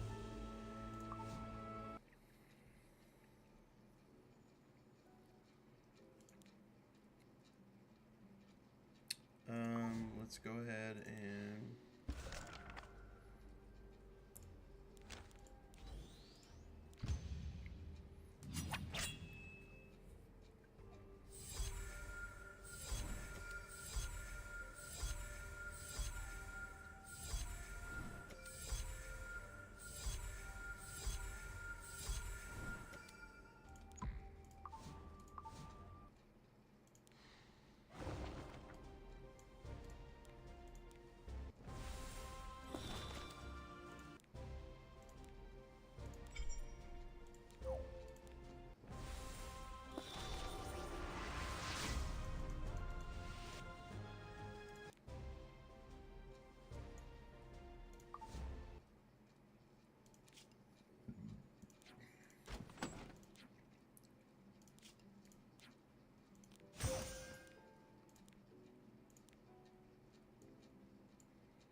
How could you make...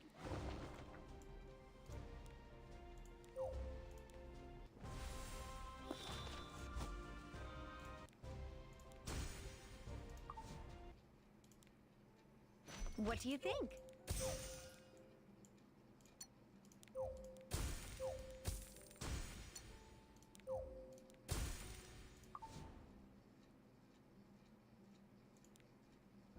What do you think?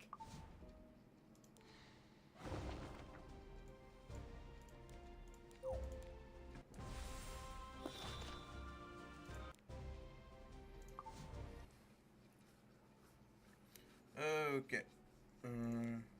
Nope. This isn't what I want. don't you test your luck? Goodbye. I'll see you later, if you're still alive.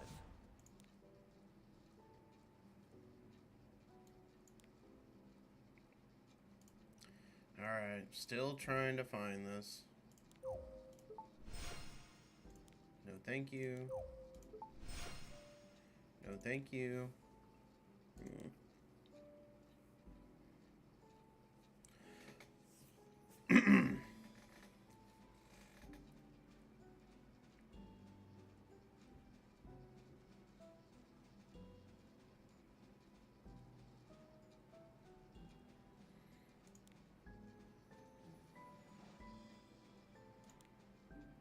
I have lots of good wares. Take your time.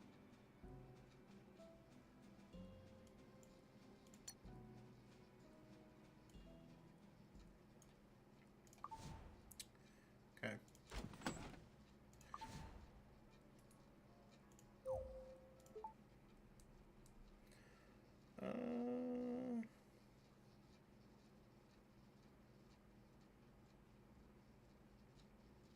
Let's play Wuthering Waves.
Another patch.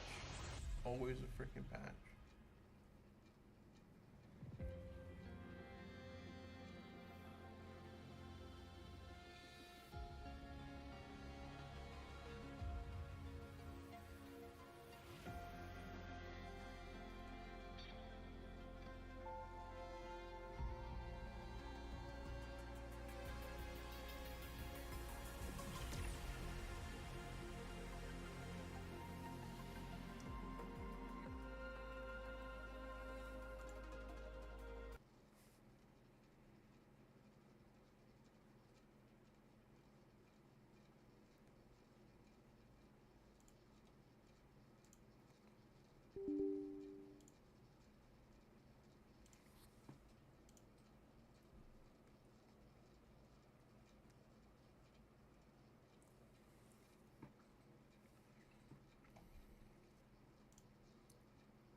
All right.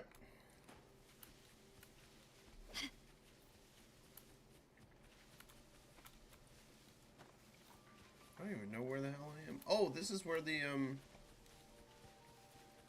Can you keep up?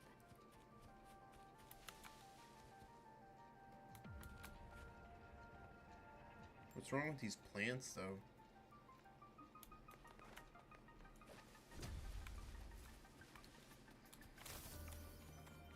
Quickly and swiftly. Take this! Glory demands more.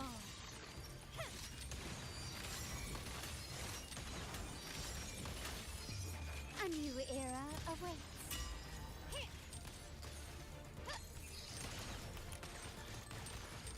Now watch closely. Entertain me. The nerves.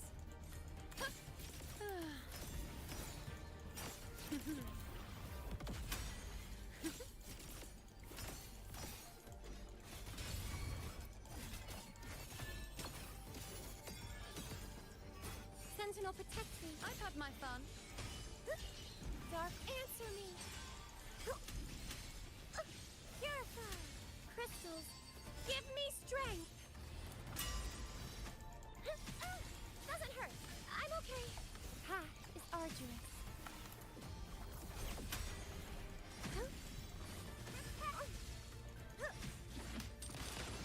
Running won't save you.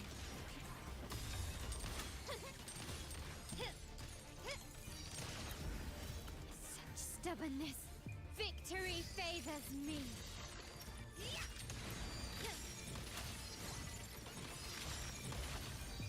In the name of the Montellis.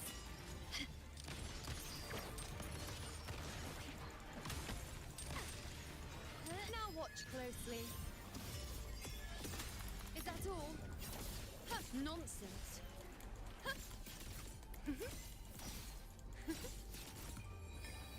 Taste my resolve.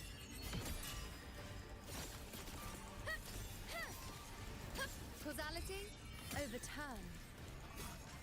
Sentinel, protect me. With pleasure. Careful now. Jeez. Path is arduous. Not shielding others is my duty. My compliment. Serenity is my penitence. The world is mine.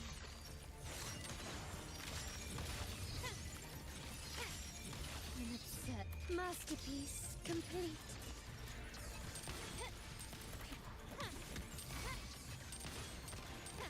Is that Sentinel protect me?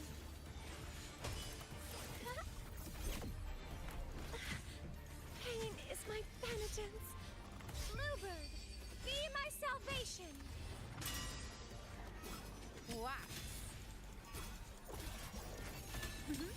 On you go. I am the moon. Entertain me? Nonsense.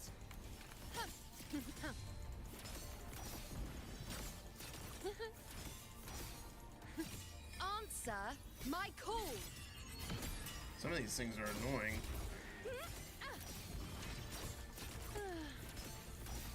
My compliment. Running won't save you. You will yield.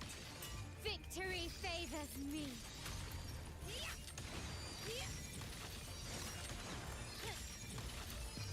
A new era awaits.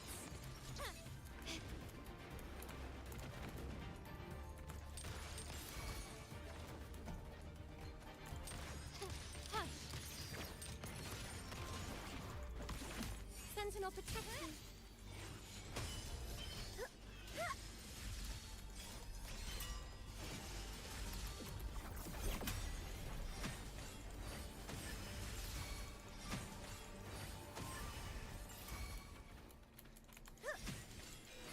I'll indulge you. Face me. The nerves. On you go. The moon is full.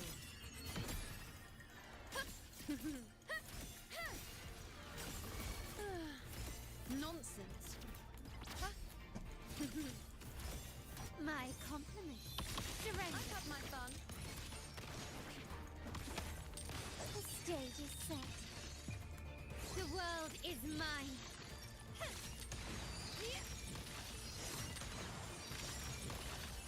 Masterpiece complete.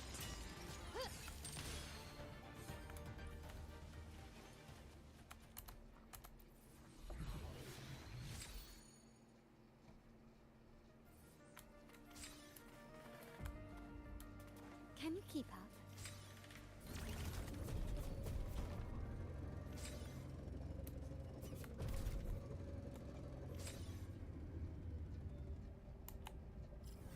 Alright. I know there's another one of these, but we'll deal with it later. I kind of just want to explore.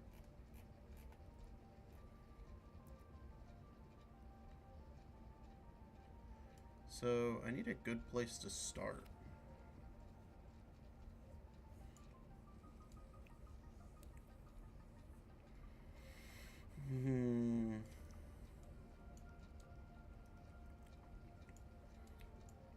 I'm thinking right here. This is where I want to start.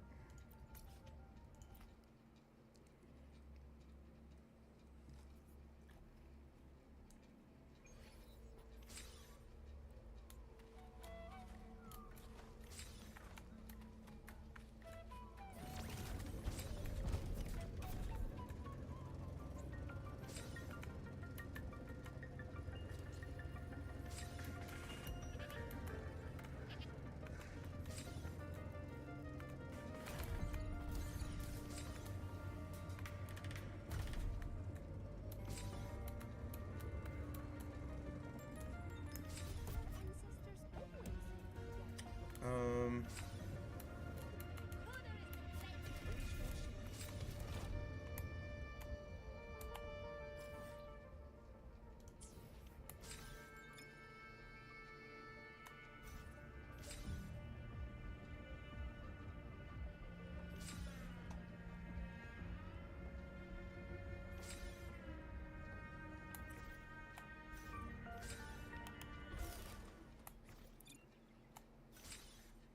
I alone will decide whether it's for show or for battle. what I need to do is... Scissors at the ready. I have no clue how to build Got a Linnae. long bucket list. Good thing I've got time to check every box.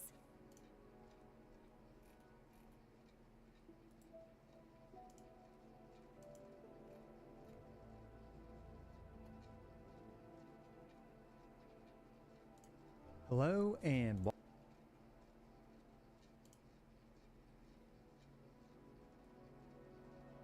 welcome to my channel, iWindaloo's Gaming. Wuthering Waves is dropping an incredible update with version. Start with her stats, and you guessed it, it's the usual 4-3-3-1-1 setup. For the 4-cost main stat, with crit rate weapons, you should generally use crit damage as the main stat. And with other weapons, you can consider crit rate as the main stat. For the 3-cost echoes, it's the usual Spectro plus Spectro damage, with replacing one of the Spectro damage with attack percent being perfectly fine. However, as usual, running double attack percent does lose you a bit of damage. While Linnae typically doesn't have energy issues for most teams, if you do find yourself short on energy, you can definitely run her with some energy regen main stats. Since Linnae's actual stats don't usually contribute too much to the team's damage, it's fine for her to lose some damage. While she definitely can contribute a lot of damage if your team can get multiple ruptures against the enemy, rupture doesn't scale off of her offensive stats anyway. As for the Echo sets, she has two main options, with the new Echo set, the Pact of Neon Light Leap, being tailor-made for her. With this set, you should equip the Hyvatia Echo, hopefully I'm saying that correctly, in your main slot, as this Echo provides the incoming Resonator a 10% all attribute damage boost.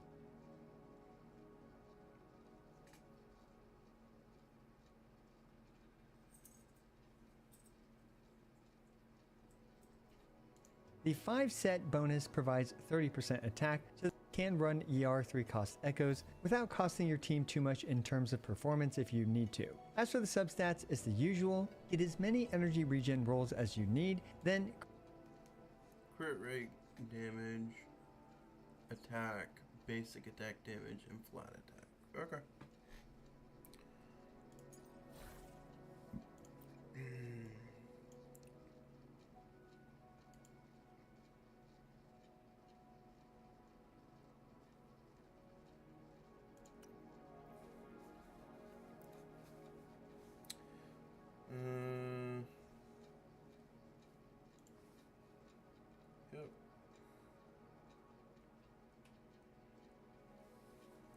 Okay, we are looking for...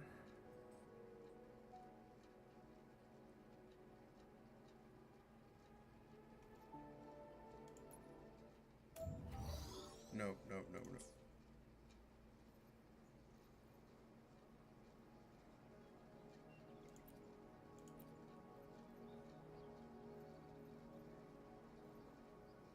I'm gonna have to reset up my auto removal for this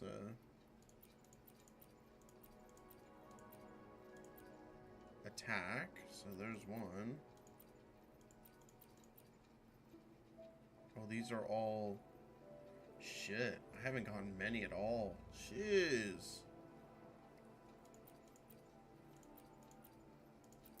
So I haven't gotten a 3-set one yet.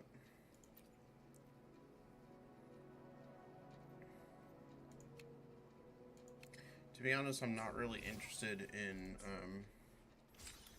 busting my butt to get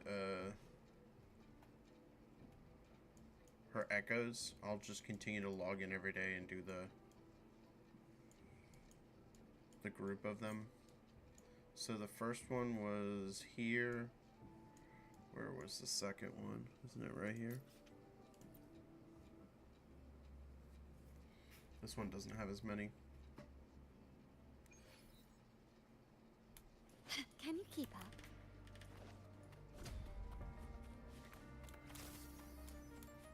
Quickly and swiftly.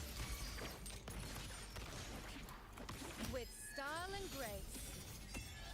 On you go. Entertain me.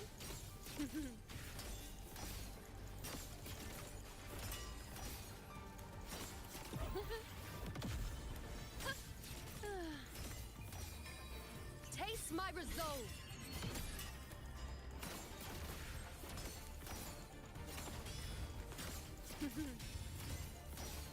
Sentinel protects you. With pleasure.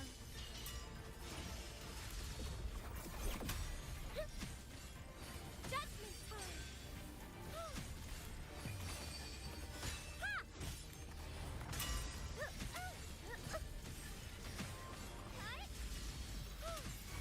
In the name of Imperator, Found your weak spot. You will yield. Victory favors me.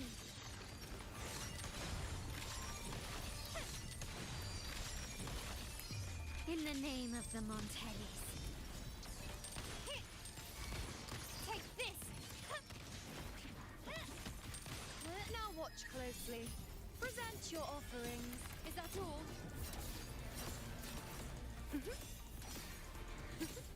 Nonsense. The moon is full.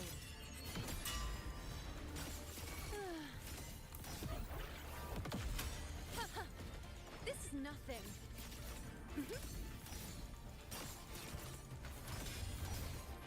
On you go.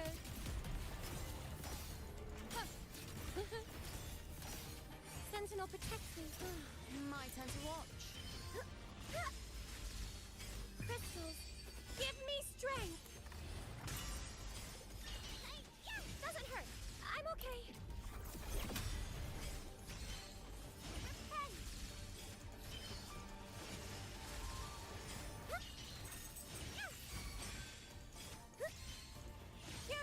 Path is arduous. My company.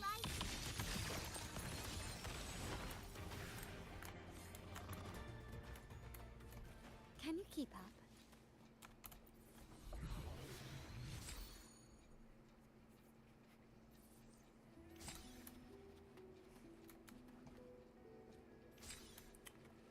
Electro. That's the wrong set though. HP. Wait, that's really the wrong. This, no wonder.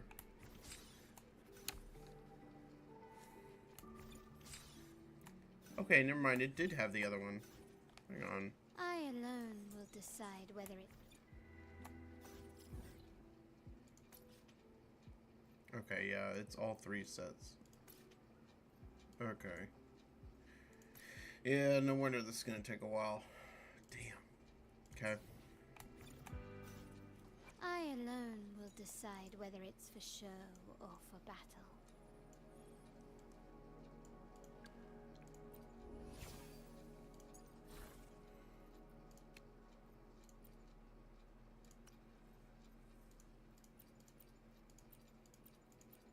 Okay, nothing. We do have some one costs here though.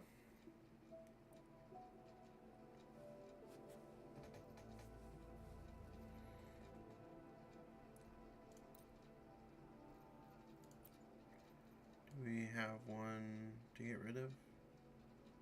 Yep.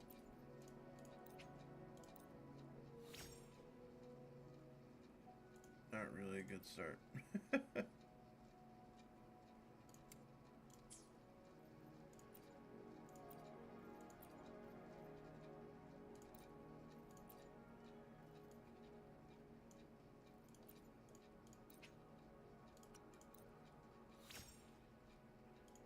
Another bad start.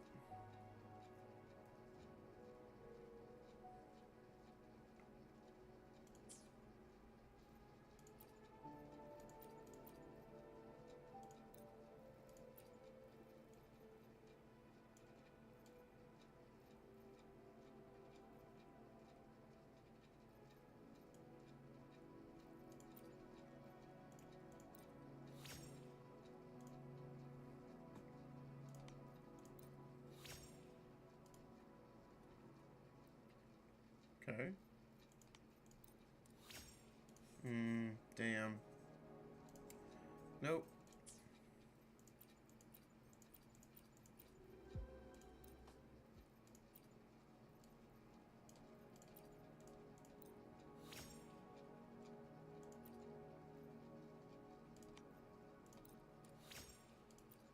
Okay, it's workable.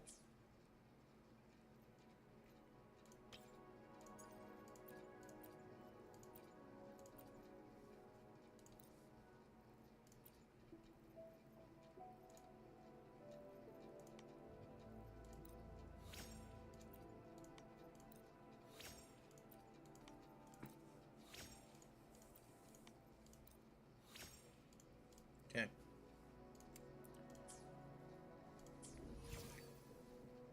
Got a long way to go for Lanai. Can you It's keep okay. up? This build-up is needed for all the characters because I think those the healing ones are gonna be needed for morning. All right. Let's go ahead and head back to where it was. And we're gonna head south and explore.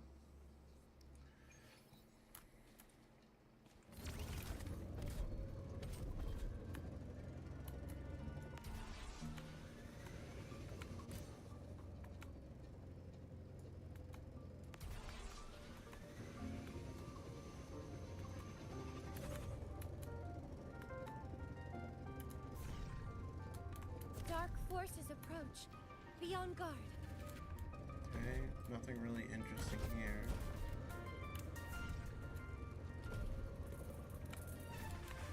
Oops.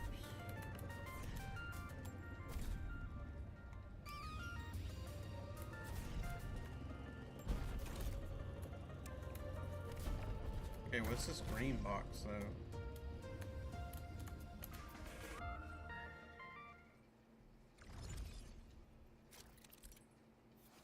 I think I already know what this is.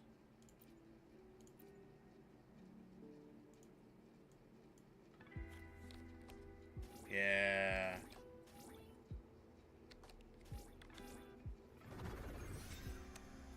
Yeah. Okay, these puzzles are cool. I like puzzles like these. What?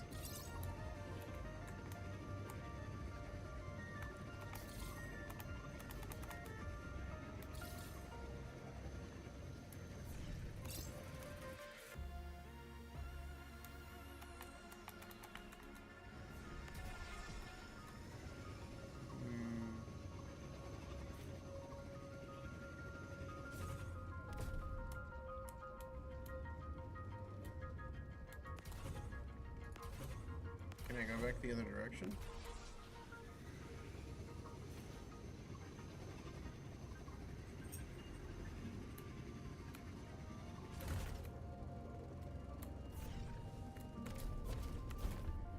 Hang on.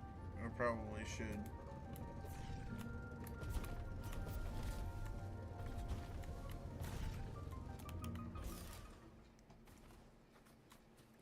Should probably grab this while I'm at it.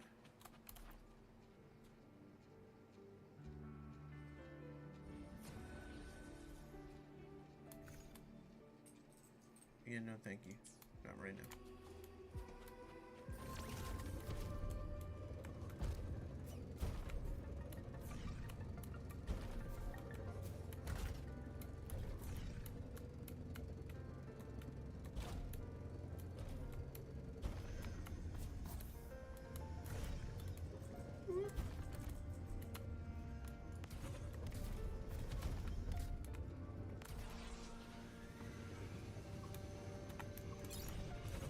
So, how do you, like, lean left and right on the rails?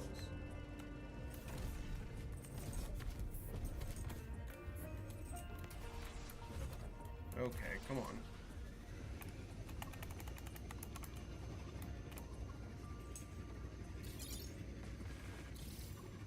Did that work?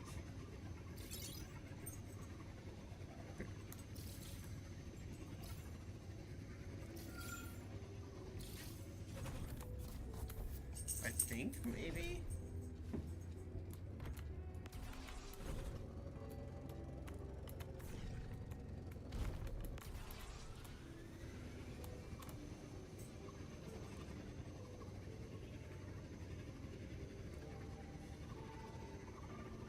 Let's see if I collected all of them. Okay. So I can just do that.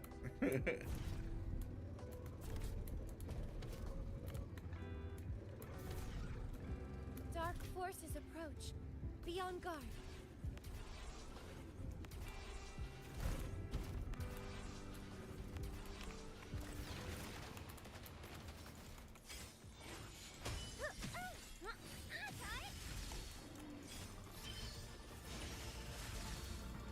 The path is arduous. Found your weak spot. The stage is set. Victory favors me.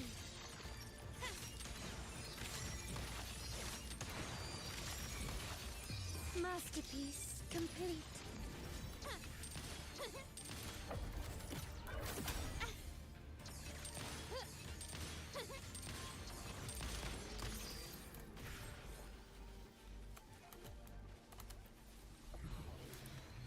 I don't even know if these things can... Okay, they can.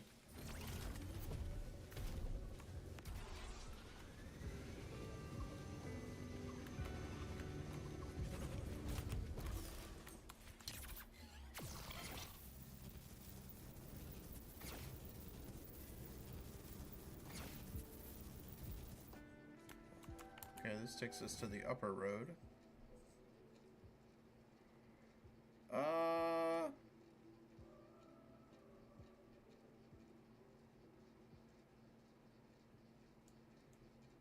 Sure, why not?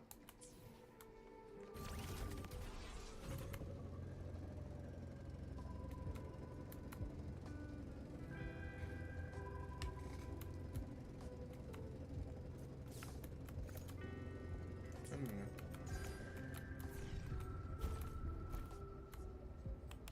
What the hell is this supposed to be? A smooth journey.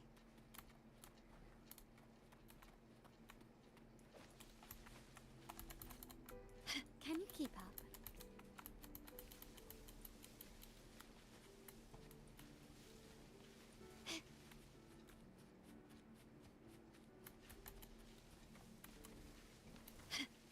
Quickly and swiftly. I'll indulge you. I am the moon. Face me.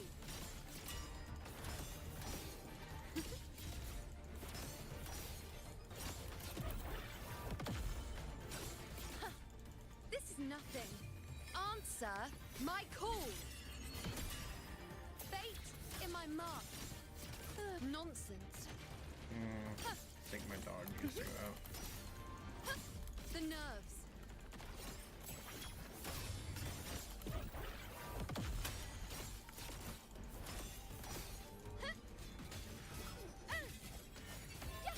Fate. My company Found your weak spot.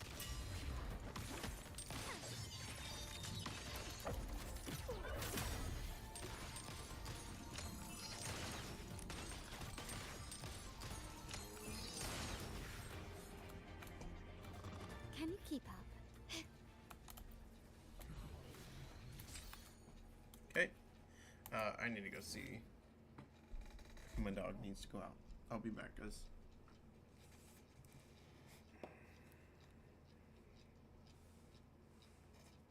Come on.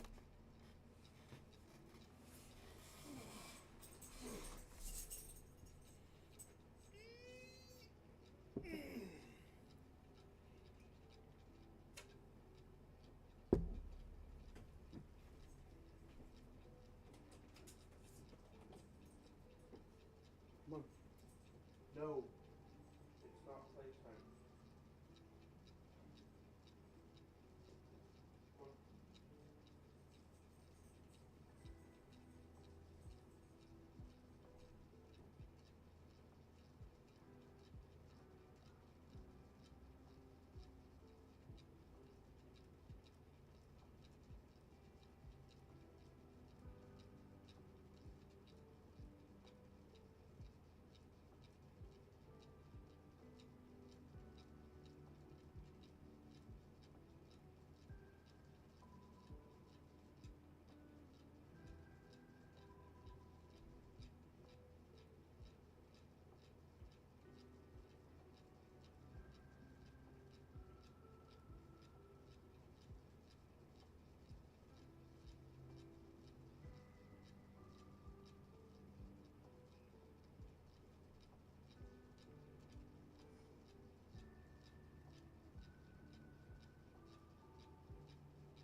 Give me a second, guys.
All right.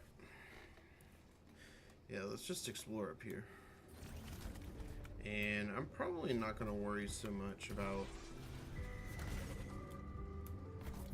mobs out here. What the hell is this?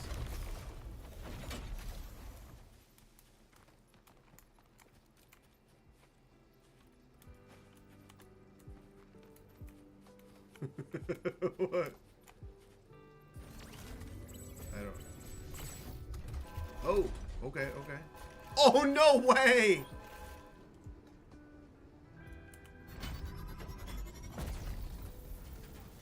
Okay.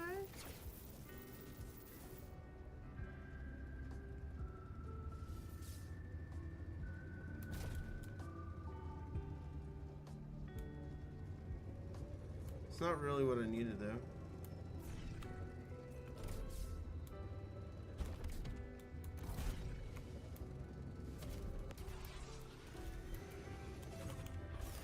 Ah, shit, that's not what I wanted to do.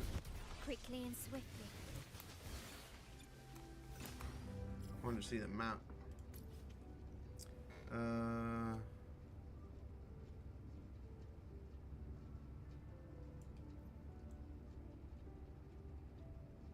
Okay.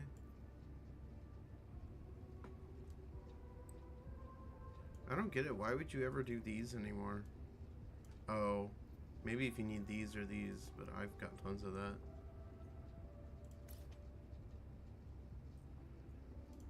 We need to go to this bike rally down here.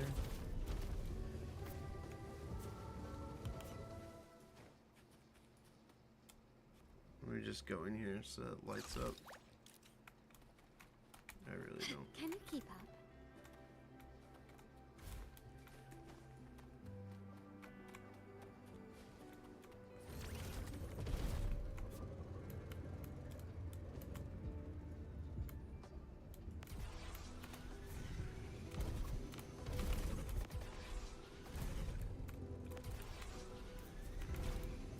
No!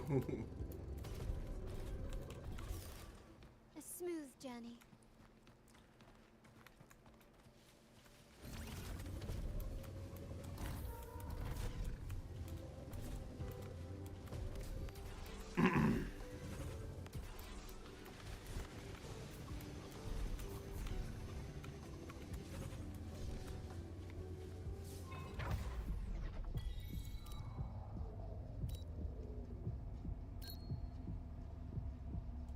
Quickly and swiftly. Start small to build big. Did we get all of them? No, there's still one in the center here. Victory favors me.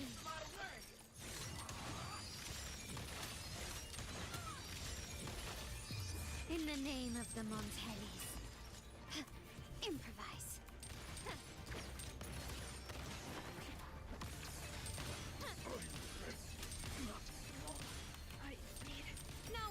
closely. Entertain me.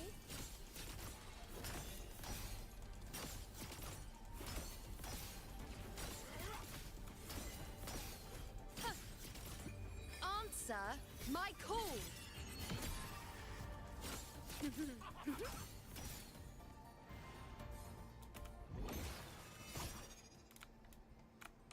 Like it? I've got plenty more of that. Face me.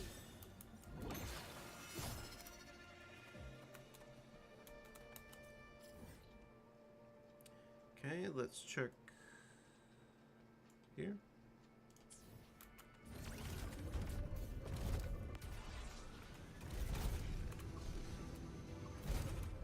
I shall bear witness.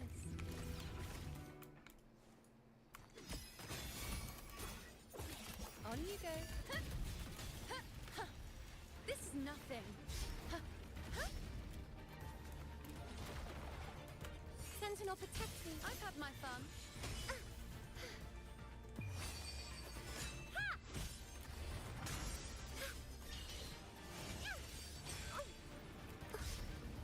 Path is arduous.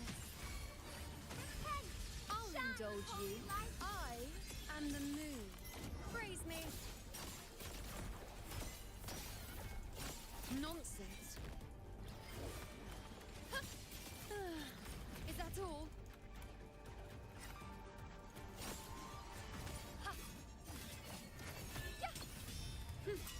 You dare test me? The insolence. Face me. All of me. My compliments. Running With won't pleasure. save me. Brilliance lights the way. The world is mine.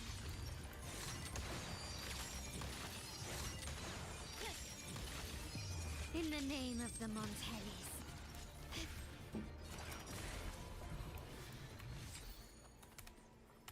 Anything catch your eye?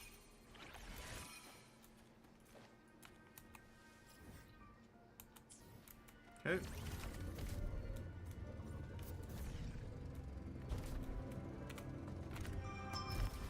I hate the cooldown on the jump button.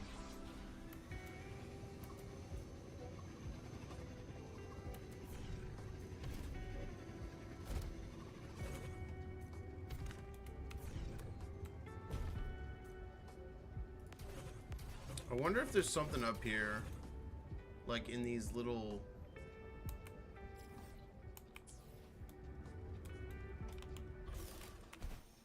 Can we climb these things? Can you keep up? A smooth journey. Okay, here we go.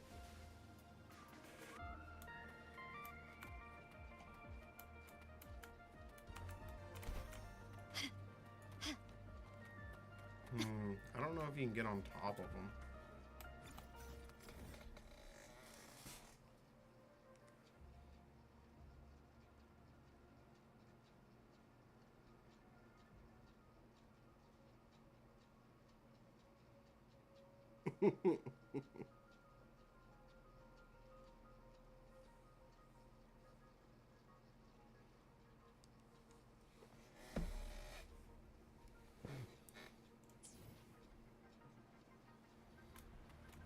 Can you keep up? Okay.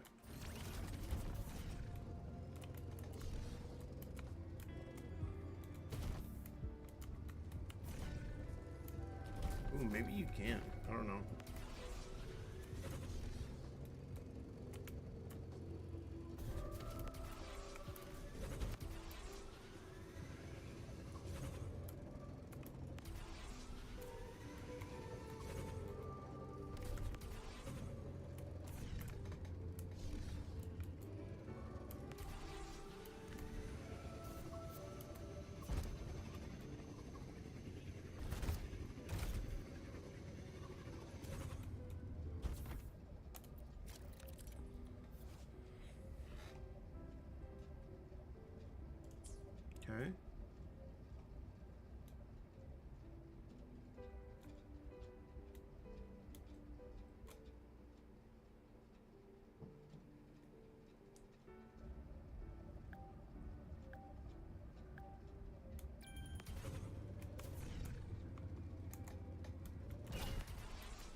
A wise investment. Nice. The only issue I have is that it put me all the way down here.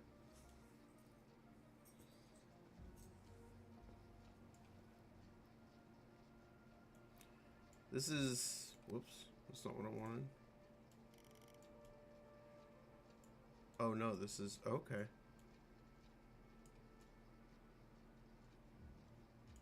This must run... Okay.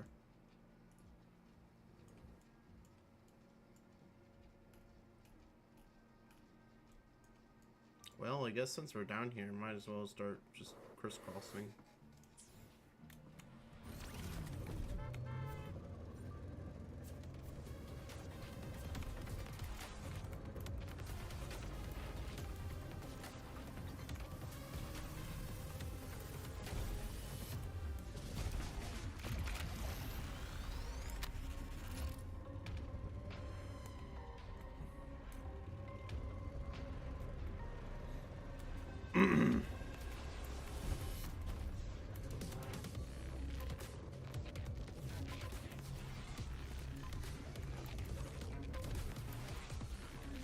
Go up there.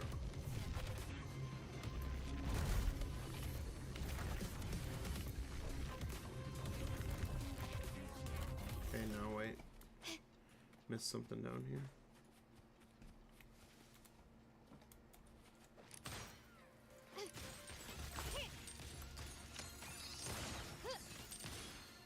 Can you keep up?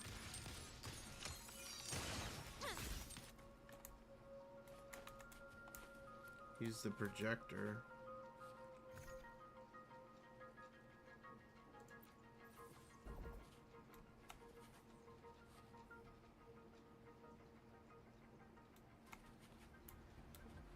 I just did.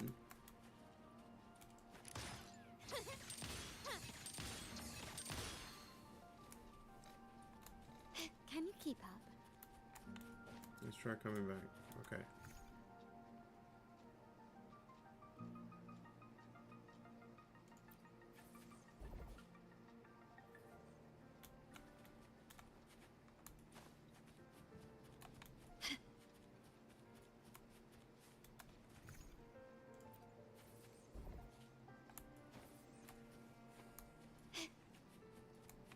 Can you keep up?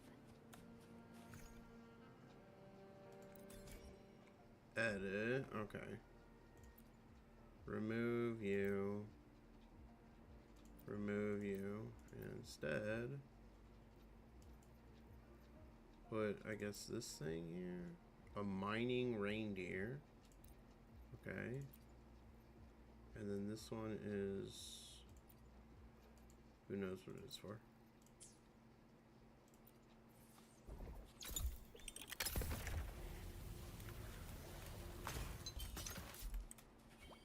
Okay. Where is it? Oh.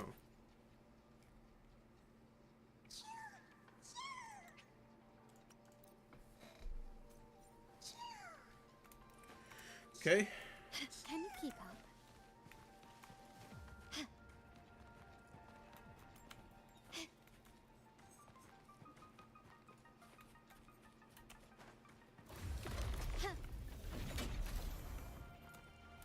Oh, it's just one of these things.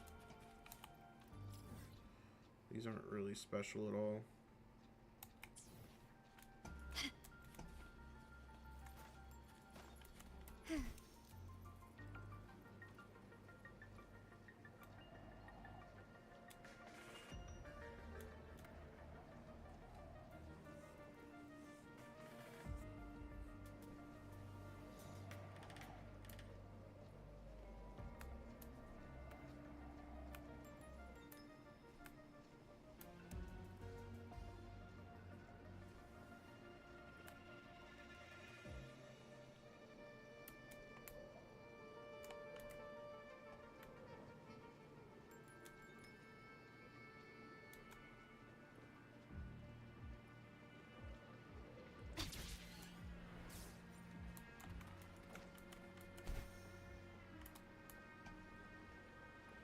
Kind of cool. I'm guessing I can stand on this thing.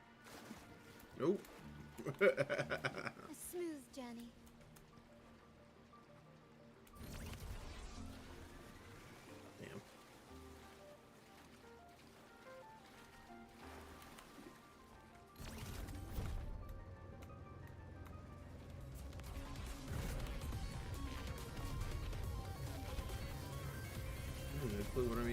combat with.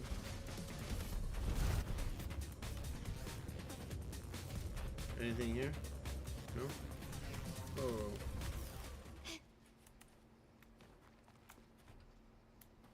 Nope.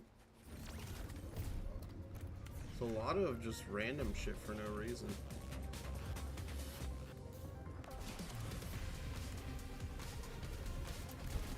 Quickly and swiftly.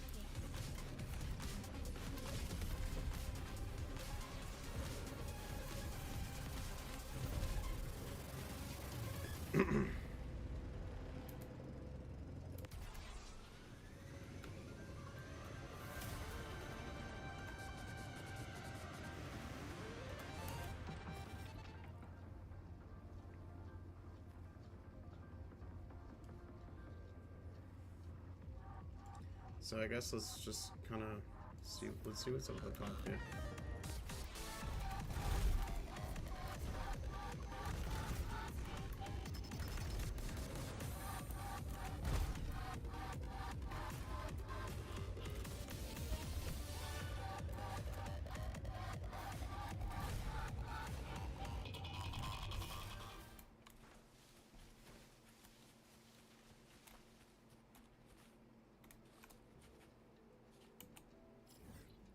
It's another one of those throwing things.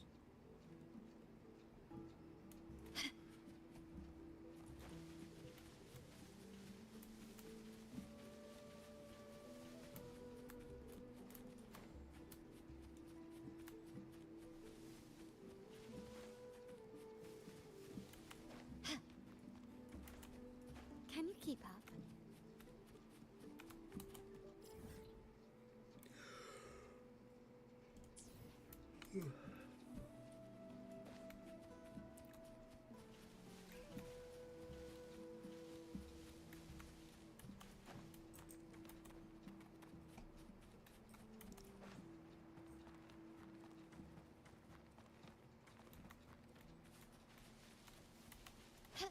Can you keep up? Atuja camp.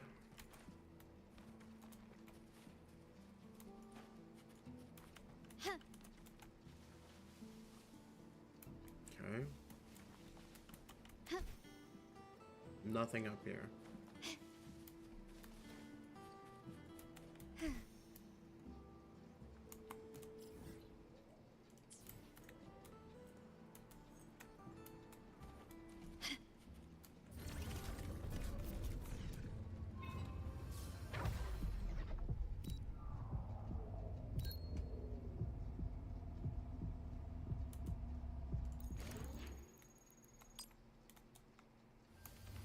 Anything catch your eye?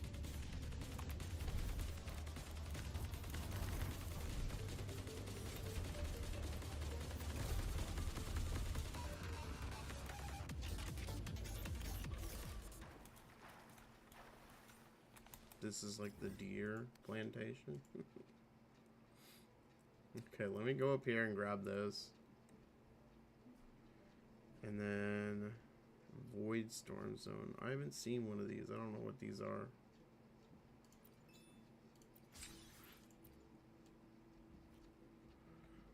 Void Storm, Smart Cube, Reboot, Lost Melody. Okay. Can you keep up?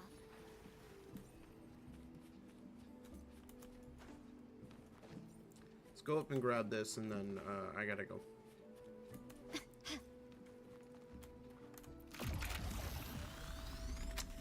All right.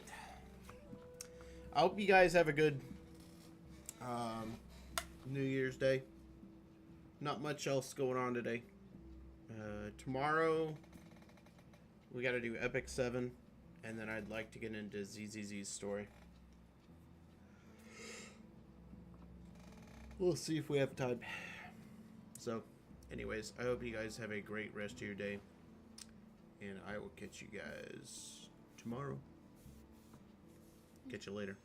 Niptorka out. Bang. The white has been dyed red.